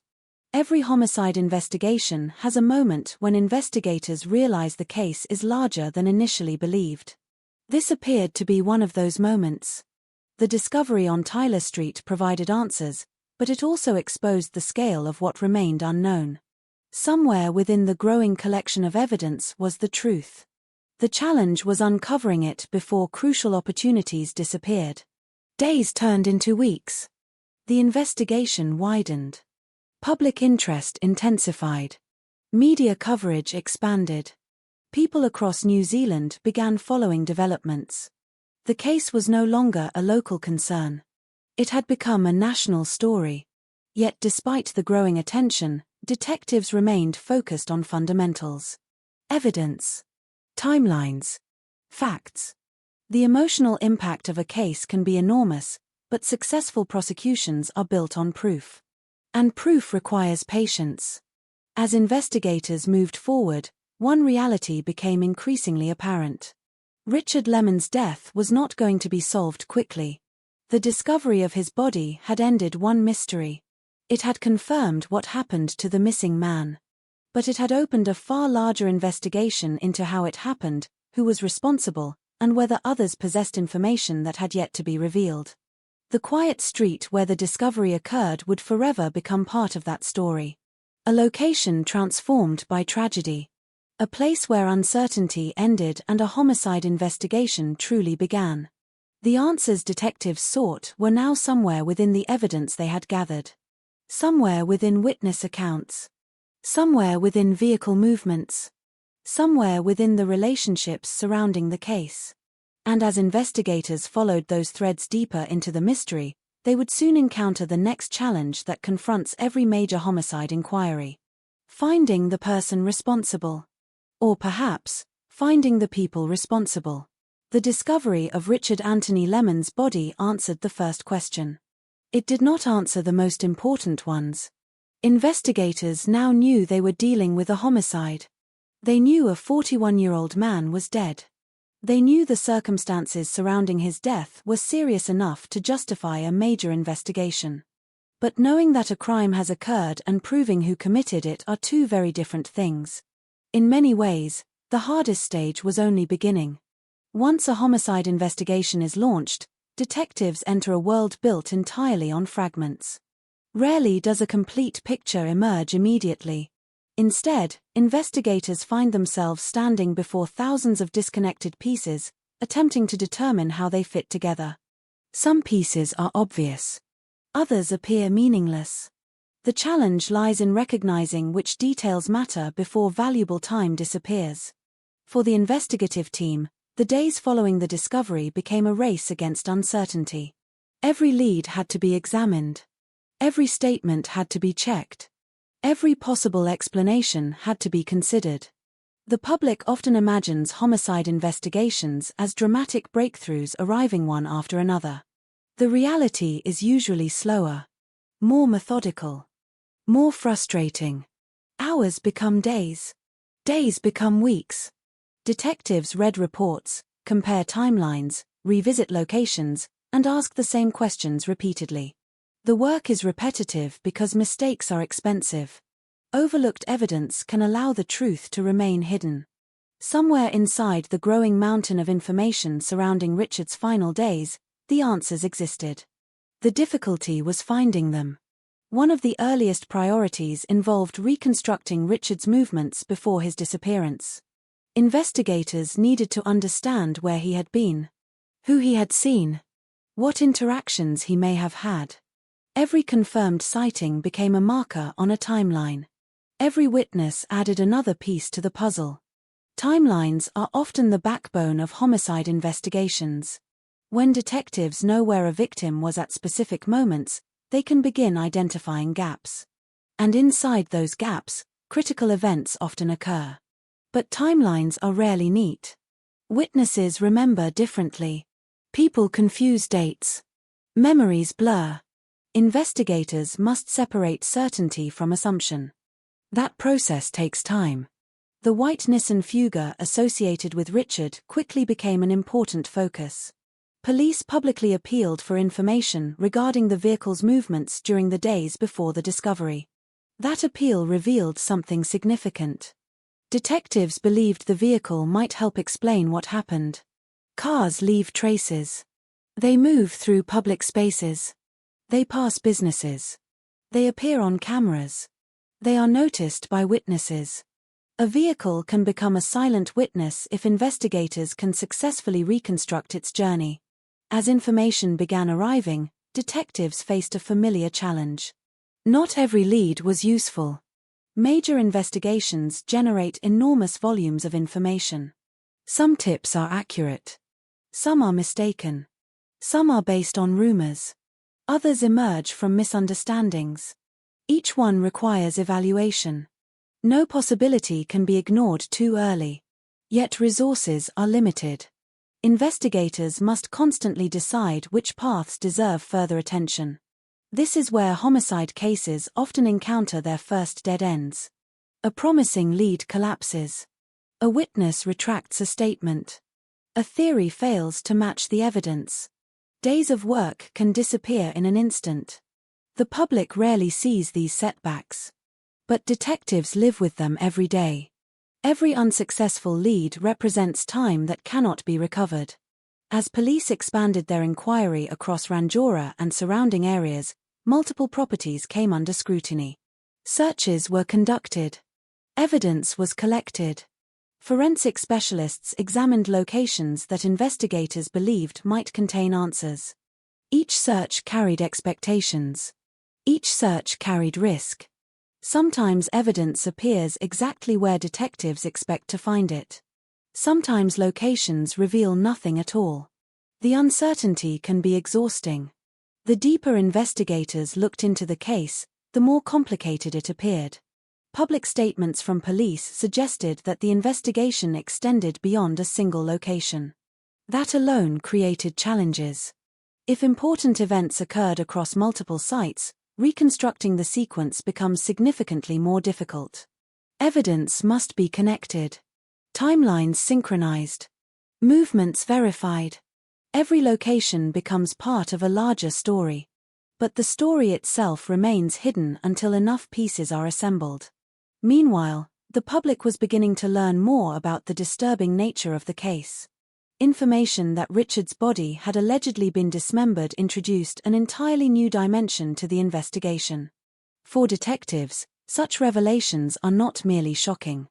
They create additional investigative demands. Questions multiply rapidly. Where did these events occur? Were multiple locations involved? Were items moved?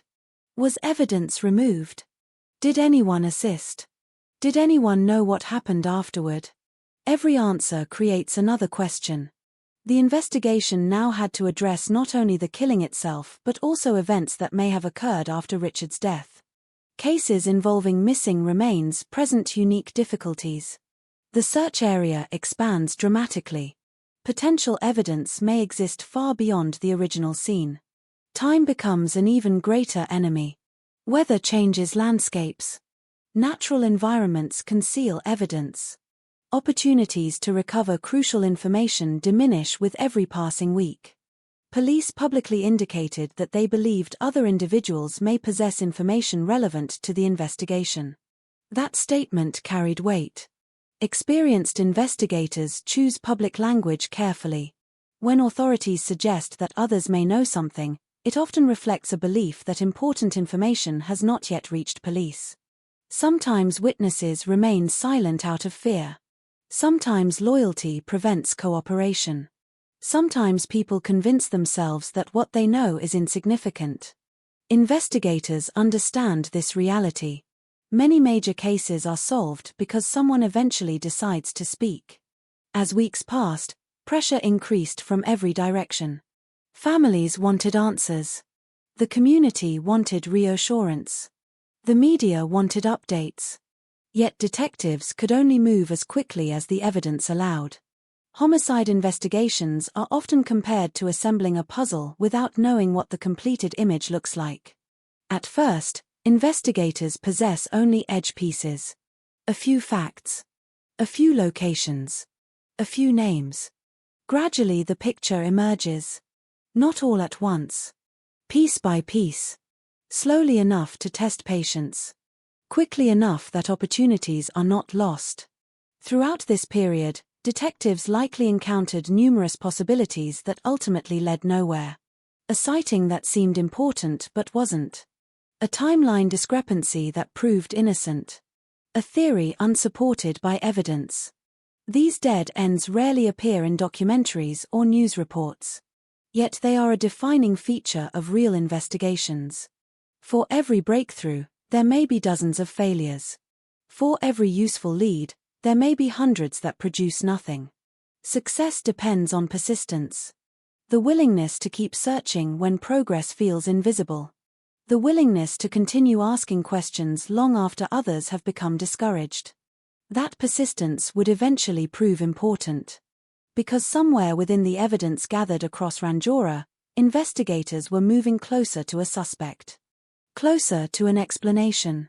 Closer to the possibility of accountability. But they were not there yet. Not publicly. Not officially.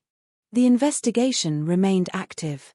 The mystery remained incomplete.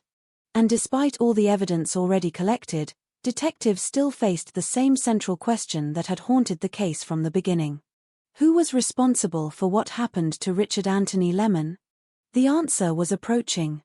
Slowly. Reluctantly. Hidden beneath layers of evidence, silence, and unanswered questions. And when that answer finally began to emerge, it would mark the most significant turning point in the entire investigation. For weeks, the investigation moved forward one fragment at a time. No dramatic confession. No sudden witness emerging from the shadows. No single piece of evidence that instantly solved the mystery. Instead, detectives faced the reality common to most major homicide investigations. Progress came slowly. Painfully slowly. The public often imagines breakthroughs as lightning strikes. A detective notices one overlooked clue. A witness remembers a critical detail. A suspect makes a mistake. The case is solved. Reality is rarely that simple. Most breakthroughs are not moments. They are processes. 100 pieces of information gradually align until investigators finally begin seeing the outline of the truth. That appears to have been the situation unfolding in the Richard Lemon investigation. By late April and throughout May 2023, Investigators continued examining evidence, conducting searches, tracing movements, and building timelines. The case had already become one of the most disturbing criminal investigations in the region. Public attention continued growing. Media coverage expanded. Questions spread throughout the community. Yet police remained notably careful with what they revealed. That caution was significant. Experienced investigators understand that public curiosity and investigative necessity often move in opposite directions. The public wants answers immediately. Detectives need evidence that can survive in court. Every statement released carries consequences. Reveal too much and investigators risk compromising future proceedings. Reveal too little and rumors begin filling the silence. The balance is delicate. As the investigation progressed, one reality became increasingly clear. Police were no longer searching randomly. They were moving toward specific conclusions. The widening searches. The continued evidence gathering. The repeated public appeals. All suggested detectives believed they were getting closer to understanding what had happened. The challenge was transforming suspicion into proof. Proof is everything in a homicide case. A detective may believe they know exactly who committed a crime. That belief means nothing without evidence. Courtrooms do not operate on intuition. They operate on facts. Documents. Forensics. Witnesses. Timelines. Corroboration. Every piece must support the larger picture. Every piece must withstand scrutiny. Every weakness will eventually be challenged. Somewhere inside the growing body of evidence, investigators believed they were finding what they needed. Piece by piece. Connection by connection. The puzzle that had seemed impossible weeks earlier was beginning to reveal its shape. For Richard's family, however, progress likely felt painfully slow. That is one of the cruelest aspects of homicide investigations. Detectives measure success through evidence. Families measure success through answers. The two timelines rarely move at the same speed. Loved ones wake each morning hoping for developments. Investigators continue methodically building a case. One side lives in grief. The other lives in procedure. Both are pursuing the same destination: justice. But the journey can feel endless. As May drew toward its conclusion, the investigation approached a critical threshold. Detectives had gathered information from multiple sources. Searches had been conducted.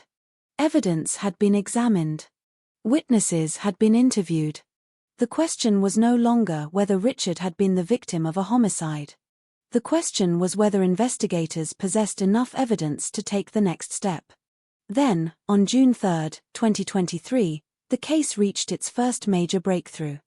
Police arrested a 46-year-old man in Ranjora. The arrest immediately transformed the investigation. After weeks of uncertainty, authorities had identified a suspect. The man was later publicly named as Michael Scott Roger. He was charged with murder.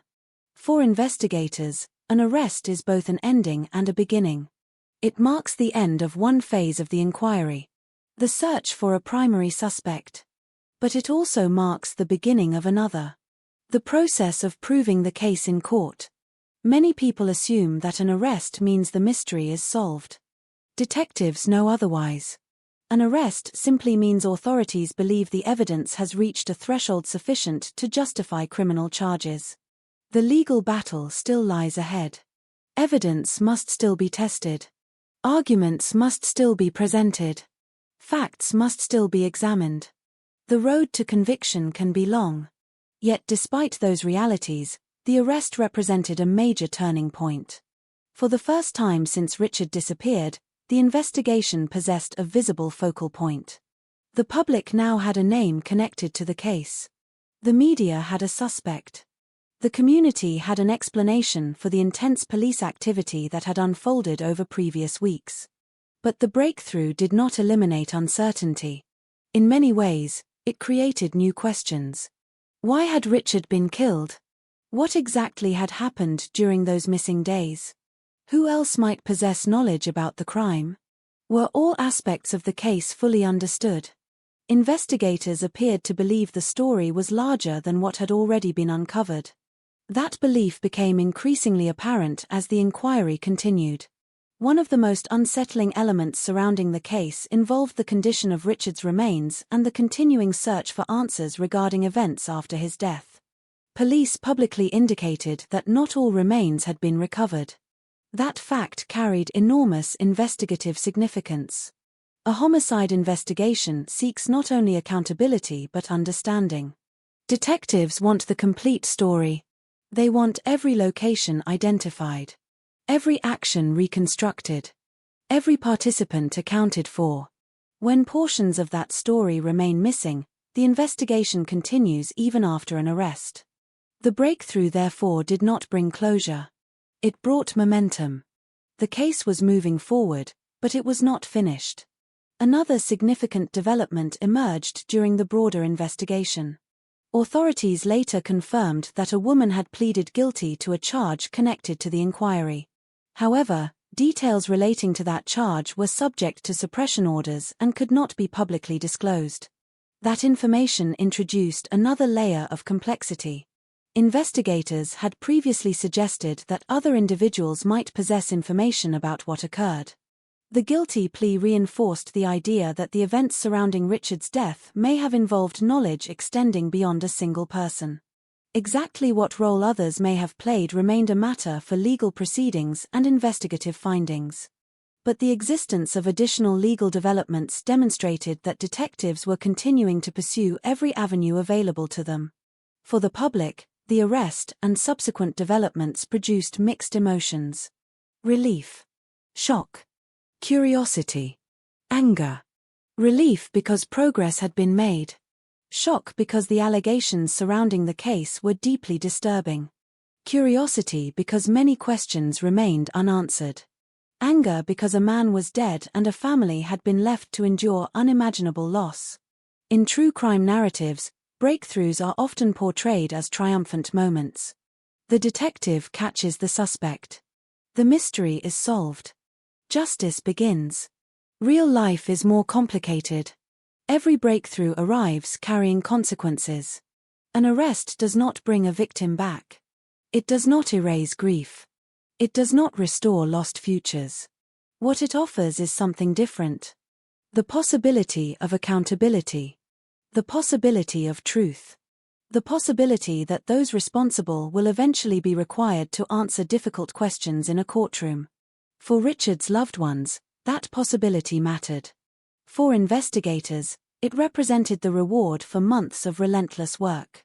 The countless interviews. The searches. The forensic examinations. The analysis. The dead ends. The frustration. All of it had contributed to this moment. Yet even as the breakthrough reshaped the investigation, the case continued casting a long shadow. The allegations remained disturbing. The missing answers remained significant. And the legal process was only beginning. Michael Scott Roger denied the murder charge. That denial ensured the story would not conclude with an arrest. Instead, it would move into a new arena. The courtroom. A place where evidence would eventually be examined. Arguments would be challenged. And competing versions of events would collide under the scrutiny of the justice system. The investigation had reached its first major destination. But the final chapter remained unwritten. The mystery had narrowed. The focus had sharpened. The path toward justice had begun to emerge. Now all eyes turned toward the legal battle ahead. Because in homicide cases, a breakthrough may identify a suspect. Only a courtroom can determine guilt. Long after police vehicles leave. Long after forensic teams pack away their equipment. Long after reporters stop gathering outside court buildings. A homicide continues. Not in crime scenes. Not in evidence bags. Not in courtroom exhibits. But in the lives of the people left behind. That is the part of every true crime story that rarely receives the same attention as the investigation. The aftermath. The quiet chapter. The chapter where there are no dramatic breakthroughs. No urgent press conferences. No flashing headlines. Only absence. Only memory. Only the slow and often painful process of learning how to live in a world that has been permanently altered. For the family of Richard Anthony Lemon, the story did not end when investigators identified a suspect. It did not end when charges were filed. And it will not end when legal proceedings eventually conclude. Because the justice system can answer certain questions. It can determine responsibility. It can evaluate evidence. It can impose consequences. But it cannot reverse what happened. It cannot restore lost years. It cannot create new memories. It cannot return a son, a relative, a friend, or a loved one. The most difficult truth in any homicide case is that justice and healing are not the same thing. One is a legal outcome. The other is a lifelong process. As months turned into years, the case continued moving through the legal system. Court dates were scheduled. Procedures unfolded. Arguments were prepared. Evidence remained under examination. For investigators, this was a continuation of their work. For lawyers, it was part of the judicial process. For Richard's loved ones, however, every development likely represented another reminder of the tragedy itself. Every hearing brought the story back. Every headline reopened wounds. Every update forced them to revisit a chapter of life they never wanted to experience. That burden is one of the hidden costs of homicide investigations. The public often follows a case as a story. Families live it as reality. And reality does not end when public interest fades. There is another consequence that follows crimes like this. The impact on the community. Ranjora was not a city accustomed to being associated with allegations of extreme violence. Like many communities, it carried an image of familiarity and routine. People recognized one another. Neighbors exchanged greetings. Life moved according to predictable rhythms. Cases such as this disrupt those assumptions. Not because crime suddenly appears. Crime exists everywhere. But because certain crimes force communities to confront uncomfortable questions. Questions about safety. Questions about trust. Questions about how well people truly know those around them. For many residents, the case challenged a deeply held belief. The belief that horrific events happen somewhere else. In another city. On another street. To another family. Yet one of the recurring lessons of true crime is that tragedy does not respect geography. It does not consult population statistics. It does not avoid quiet neighborhoods. It appears wherever human choices allow it to appear. That reality can be difficult to accept. But it is necessary to acknowledge. Perhaps one of the most disturbing aspects of the Richard Lemon case is not merely the allegation of violence itself. It is the reminder of how much can remain hidden. People move through daily life surrounded by countless stories they never see. Private struggles. Private conflicts. Private decisions. Most remain invisible until something forces them into public view. When investigators eventually revealed details suggesting the victims' remains had been dismembered and that some had not been recovered, the case acquired another layer of emotional weight. For many people following the story, those revelations were difficult to comprehend. They introduced questions that extended beyond the act of killing itself. Questions about dignity. Questions about humanity. Questions about what happens when violence continues beyond death. These are questions without easy answers. Perhaps that is why such cases remain in public memory long after headlines disappear. They force people to confront realities they would rather avoid. The reality of cruelty. The reality of loss. The reality that some actions leave wounds extending far beyond their immediate victims. Yet there is another side to this story. One that often receives less attention. The determination of those who refuse to stop searching for the truth. The investigators who continued following evidence. The forensic specialists who examined difficult scenes. The witnesses who provided information. The individuals who stepped forward when silence would have been easier. Every major homicide investigation depends upon countless people performing difficult work. Most never appear in documentaries. Most never become publicly known. Yet without them, answers would remain hidden. The search for truth is rarely dramatic. Most of the time it looks like persistence. Long hours. Careful analysis. Repeated interviews. Detailed reports. Patient reconstruction of events. In a world increasingly attracted to instant answers, homicide investigations remind us that truth often emerges slowly. Sometimes painfully slowly. The legal process surrounding this case reflects that reality. Years may pass between a crime and a final courtroom outcome. To outsiders, that can feel frustrating. To those involved in the justice system, it is often necessary. Serious allegations require careful examination. Evidence must be tested. Arguments must be challenged. Facts must be verified. The stakes are too high for shortcuts. As of the information available during this chapter of the story, important legal questions remained unresolved. The courts still had work to do. The final legal conclusions had not yet been reached. That reality is important. Because true crime should never confuse allegations with established facts. The role of an investigation is to gather evidence. The role of a court is to evaluate it. Those distinctions matter. They protect the integrity of the justice system. They protect the rights of everyone involved. And they ensure that conclusions are based upon proof rather than assumption. Yet regardless of future legal outcomes, one fact remains unchanged. Richard Anthony Lemon lost his life. A family experienced devastating loss. A community experienced shock. And an investigation uncovered circumstances that would capture national attention. That alone guarantees that the case will not be forgotten.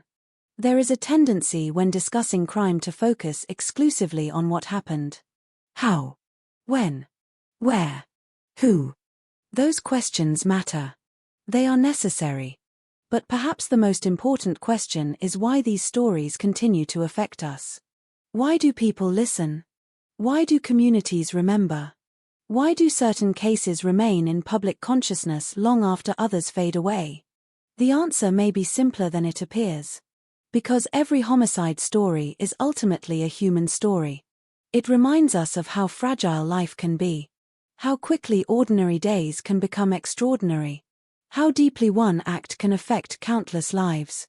And how important truth becomes when something terrible occurs.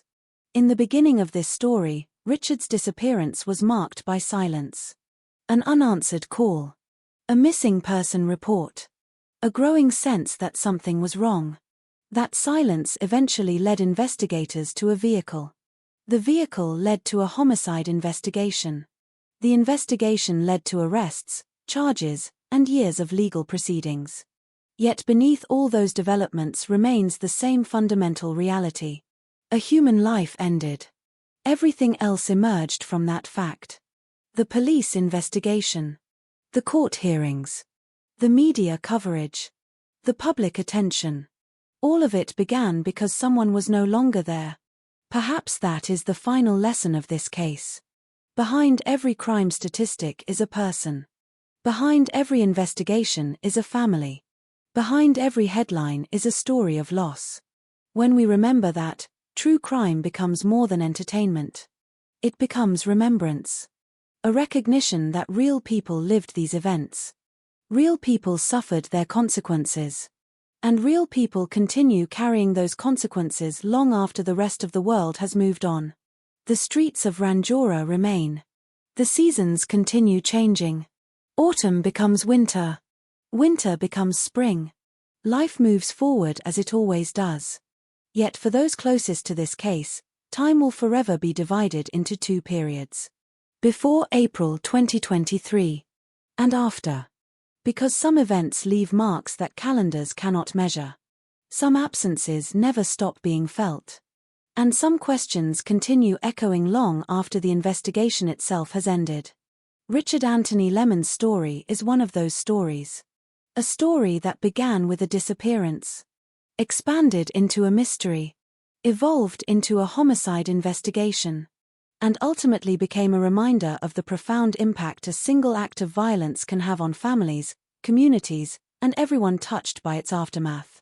The search for justice may belong to investigators and courts, but the responsibility to remember belongs to all of us. And that is where this story ends. Not with certainty, not with triumph, but with remembrance. There is a moment at the end of every major investigation when the paperwork begins to outweigh the headlines. Court filings replace breaking news. Procedural hearings replace public speculation. The flashing urgency that once surrounded the case slowly fades from the attention of the wider world. New stories emerge. New tragedies capture public interest. News cycles move on. But for the people closest to a case, the story never truly disappears. It simply becomes quieter. And sometimes, the quiet is the hardest part. The case of Richard Anthony Lemon is one of those stories that leaves behind more than evidence. It leaves behind questions. Not necessarily legal questions. Not necessarily investigative questions. Human questions. The kind that remain long after detectives have finished writing reports. Long after journalists have filed their final articles. Long after cameras have been packed away. Questions that have no simple answers. What happened during those final hours? What thoughts passed through Richard's mind during the last chapter of his life? What moments of fear, confusion, or uncertainty existed that nobody else will ever fully understand? Some answers may exist within evidence. Some may emerge through future legal proceedings. Others may never be known. That is one of the most difficult realities of homicide investigations. The truth is not always complete. Even when investigators work tirelessly. Even when arrests are made. Even when courts eventually reach conclusions. Certain moments disappear forever. The people who know them are gone. Or remain silent. Or carry their knowledge into places where investigators cannot reach. The public often expects investigations to function like puzzles. Every piece discovered. Every gap filled. Every mystery solved. Real life is rarely so accommodating. Sometimes justice answers only part of the story. Sometimes closure arrives incomplete. Sometimes families must learn to live beside unanswered questions. Not because they want to. Because they have no choice. If there is one lesson repeated throughout the history of true crime, it is that violence creates consequences far beyond the immediate act itself. A single decision can alter dozens of lives. Sometimes hundreds. Sometimes more. Richard's death affected investigators who spent months pursuing answers. It affected family members who suddenly found themselves living inside a nightmare. It affected friends who had to confront a future they never expected. It affected a community forced to acknowledge that terrible things can happen in familiar places.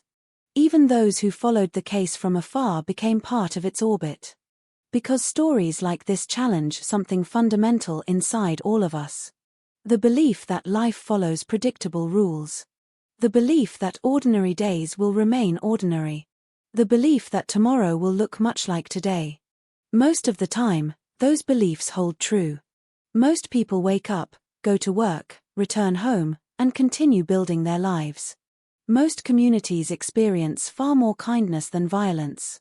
Far more compassion than cruelty. Far more hope than despair. Yet cases like this remind us that certainty is often an illusion. Life can change unexpectedly. Without warning. Without permission. Without explanation. Perhaps that is why these stories stay with us. Not because of the crime itself, but because of what the crime reveals. It reveals the fragility of routine. The fragility of plans. The fragility of the future. A future can disappear in a single moment. A conversation can become the last conversation. A meeting can become the last meeting. An ordinary day can become the dividing line between before and after. The phrase before and after appears often when people describe tragedy. Before the phone call. Before the knock on the door. Before the news. After everything changed. For Richard's loved ones, April 2023 became one of those dividing lines. Life before. Life after. The world continued turning. The seasons continued changing. But the landscape of their lives became permanently different. There is another lesson hidden inside investigations like this. One that receives far less attention than the crime itself. The importance of persistence. The case did not move forward because of luck alone. It moved forward because people refused to stop searching. Because investigators continued examining evidence. Because witnesses provided information. Because questions continued being asked. Truth rarely arrives on its own. Someone has to pursue it. Someone has to keep going when the path becomes difficult. Someone has to continue looking when others would rather give up. The pursuit of truth is one of the most remarkable aspects of the criminal justice system. Not because it is perfect. No system is. Not because it moves quickly. Often it does not. But because it represents a collective refusal to accept violence without accountability. A refusal to allow victims to be forgotten. A refusal to let unanswered questions remain entirely unanswered.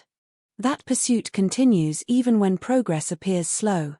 Even when cases become complicated. Even when years pass. And years have indeed become part of this story.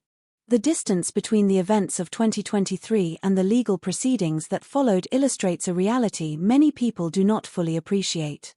Justice operates on a different clock. A slower clock. An imperfect clock.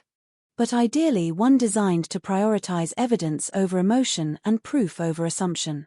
That process can be frustrating. It can feel endless. Yet it exists because the consequences are enormous. Lives are affected on every side of a courtroom. The standards must therefore remain high. As this story reaches its conclusion, there is a temptation to search for a final lesson. A simple message. A neat ending. But real life rarely provides such endings.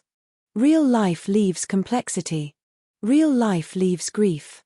Real life leaves memories. And memories are perhaps the most enduring part of any story. The details of investigations eventually fade. Court dates become distant. News articles disappear into archives. But memories remain. The memory of a person's laugh. The memory of conversations. The memory of shared experiences. The memory of who someone was before their name became associated with a criminal case. For the people who knew Richard Anthony Lemon, those memories matter far more than any headline. Far more than any courtroom proceeding. Far more than any documentary or podcast episode. Because at the center of this story was never a case. It was a person. A human being whose life ended far too soon. Everything else came afterward. The investigation. The evidence. The legal proceedings. The public attention. All of it began with that single reality. And perhaps that is where this story should ultimately rest. Not on the mystery. Not on the allegations. Not on the disturbing details. But on remembrance. The recognition that behind every true crime story is a real life. A real family. A real loss. As the lights of courtrooms eventually dim and the final chapters of the legal process are written, the case will continue occupying its place in the history of Ranjora. A reminder. A warning. A tragedy. And for those who continue seeking understanding, it remains a story that asks difficult questions about violence, accountability, and the enduring value of human life. Some questions may eventually receive answers. Others may remain unresolved. But one truth remains certain. Richard Anthony Lemon existed long before this case began. He mattered long before investigators learned his name. And he deserves to be remembered for more than the circumstances of his death. That is the final responsibility of every true crime story. Not merely to recount what happened, but to remember who it happened to. And in that remembrance, ensure that the silence left behind is not the final word. When you step back from a case like this, away from the headlines and away from the emotional gravity of the victim's story, what remains is a structure built from decisions. Not just the decisions that led to violence, but the decisions that shaped how the truth was uncovered afterward. In the Richard Anthony Lemon case, the investigation does not read like a sudden explosion of clarity. It reads like a slow tightening circle, where every turn inward removes one more layer of uncertainty while revealing new complexity underneath. One of the first things investigators always face in cases like this is time distortion. To the public, the disappearance of Richard Anthony Lemon and the discovery of his body might feel like a direct sequence. Missing person becomes homicide. Homicide becomes arrest. Arrest becomes courtroom. But inside the investigation, those stages are not cleanly separated. They overlap, they contradict each other, and they evolve while detectives are still trying to understand what stage they are actually in. In the early phase, the most dangerous condition is ambiguity. A missing person case carries two competing narratives at all times. One narrative is hopeful, suggesting voluntary disappearance, miscommunication, or temporary absence. The other is darker, suggesting harm. Investigators are trained to hold both possibilities without collapsing into either. But operationally, time does not wait for certainty. Resources must be deployed, search areas defined, and assumptions tested even before they are proven. What makes the Lemon case particularly structurally significant is how quickly the investigation transitioned from uncertainty to physical evidence. The discovery on Tyler Street did not just confirm death. It redefined the entire framework of inquiry. From that moment forward, everything shifted from locating a person to reconstructing a sequence of events that no longer had a living narrator. In true crime analysis, that shift is critical. A missing person investigation is open-ended. A homicide investigation is reconstructive. You are no longer searching forward. You are rebuilding backward. Every detail becomes a reversal of time. The vehicle, the last known movements, the witness statements, all become fragments of a timeline that must be reassembled in reverse order. One of the most important elements in this case is the role of spatial investigation. Tyler Street is not just a location. In investigative terms, it becomes an anchor point. Once a body is discovered inside a vehicle, the vehicle itself becomes a mobile crime environment.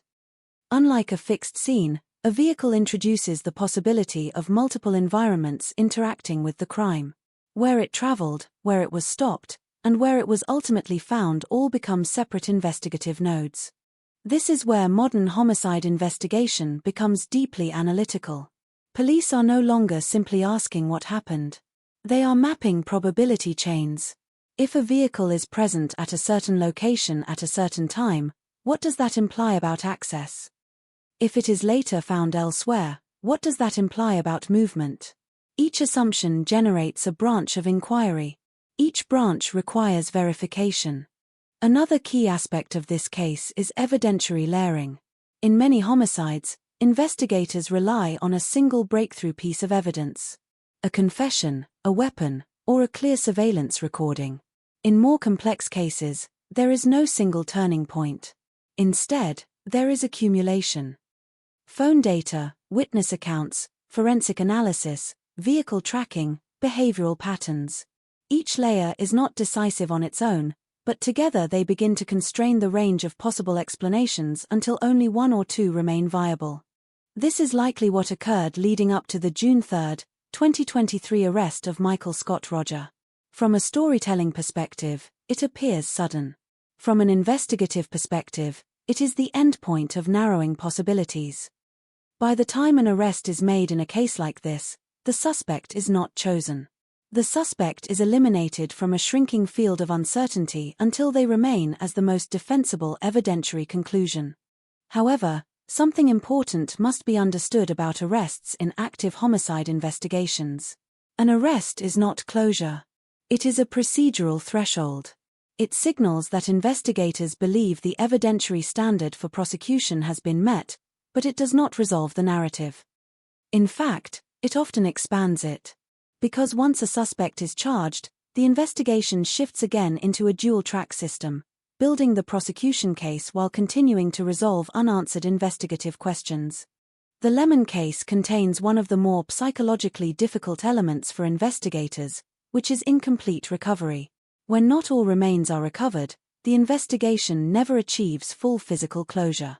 This creates an ongoing evidentiary gap. It affects not only forensic reconstruction but also legal narrative construction. Courts prefer complete sequences. Missing elements require careful explanation, inference, and corroboration. From a documentary perspective, this is where the case becomes less about what is known and more about what is permanently unknown. Every homicide has unknowns, but cases involving missing remains introduce a category of uncertainty that cannot be resolved by time alone. It becomes a structural limitation of the evidence itself. Another point worth analyzing is the mention of additional individuals connected to the investigation. The existence of a co-accused female who entered a guilty plea, even with restricted disclosure, introduces a secondary layer of investigative interpretation. In homicide investigations, secondary participants can serve multiple roles: witnesses, accessories after the fact, or individuals with partial knowledge. Each role changes the interpretation of intent, planning, and post-event behavior. What matters analytically is not speculation about identity or motive beyond the record, but what the structure of the investigation implies. When multiple individuals are legally processed in relation to a single homicide, it almost always indicates a chain of events rather than a single isolated moment. That chain may include planning, execution, concealment, or post-offense actions. The exact configuration remains a matter for the court, but the investigative pattern suggests complexity beyond a simple one-actor narrative. From a behavioral standpoint, cases like this often raise questions about concealment behavior. Not just concealment of evidence, but concealment of awareness. One of the hardest things for investigators to establish is who knew what, and when they knew it. Knowledge itself becomes a form of evidence. Silence can be interpreted in multiple ways, but when combined with other data points, it can become part of the evidentiary structure. The public often expects clarity in motive. Why did this happen?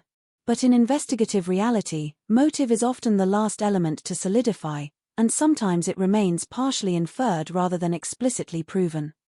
Courts do not require emotional understanding of motive in the same way the public does. They require evidentiary linkage between action and outcome. Another important observation in this case is the role of geographic familiarity. Ranjora is not a city defined by anonymity. It is a community where social visibility is relatively high. In such environments, crime investigation often relies heavily on deviations from normal behavior patterns. Investigators are not just looking for what happened, but what felt out of place. A vehicle that should not have been there. A timeline that does not align. A movement that does not match routine behavior. This is why witness statements, even when imperfect, carry weight in early stages.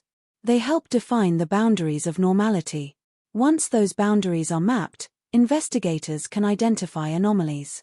And in homicide cases, anomalies are often where the truth is located. From a narrative construction standpoint, what makes the Lemon case particularly compelling in true crime terms is its progression from absence to discovery to partial resolution. It follows a classic investigative arc, but without a fully resolved ending at the time of available public information. This creates a structural tension that is common in real-world cases but often removed in dramatized retellings. There is also an important ethical dimension in how such cases are interpreted. True crime storytelling carries a responsibility not to convert incomplete legal processes into definitive conclusions. The difference between allegation, charge, and conviction is not semantic. It is foundational. Each represents a different stage of truth under law. So when we analyze this case, we are not analyzing guilt as a finalized fact. We are analyzing an investigative trajectory, a path constructed through evidence, shaped by procedure, and still subject to judicial determination. The final point worth reflecting on is the emotional architecture of the case. Beneath all forensic detail, legal structure, and investigative methodology, there is always a human core. A disappearance that initiated concern. A discovery that ended hope.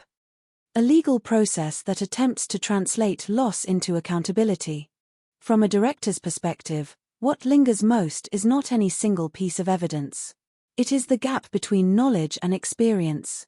Investigators know what happened in a procedural sense. Families experience what happened in a human sense. Those two forms of understanding never fully align. And that is where this case ultimately sits. Not fully closed. Not fully unknown. But suspended in a space where evidence continues to speak, courts continue to evaluate, and the human impact continues long after the investigative spotlight has moved on.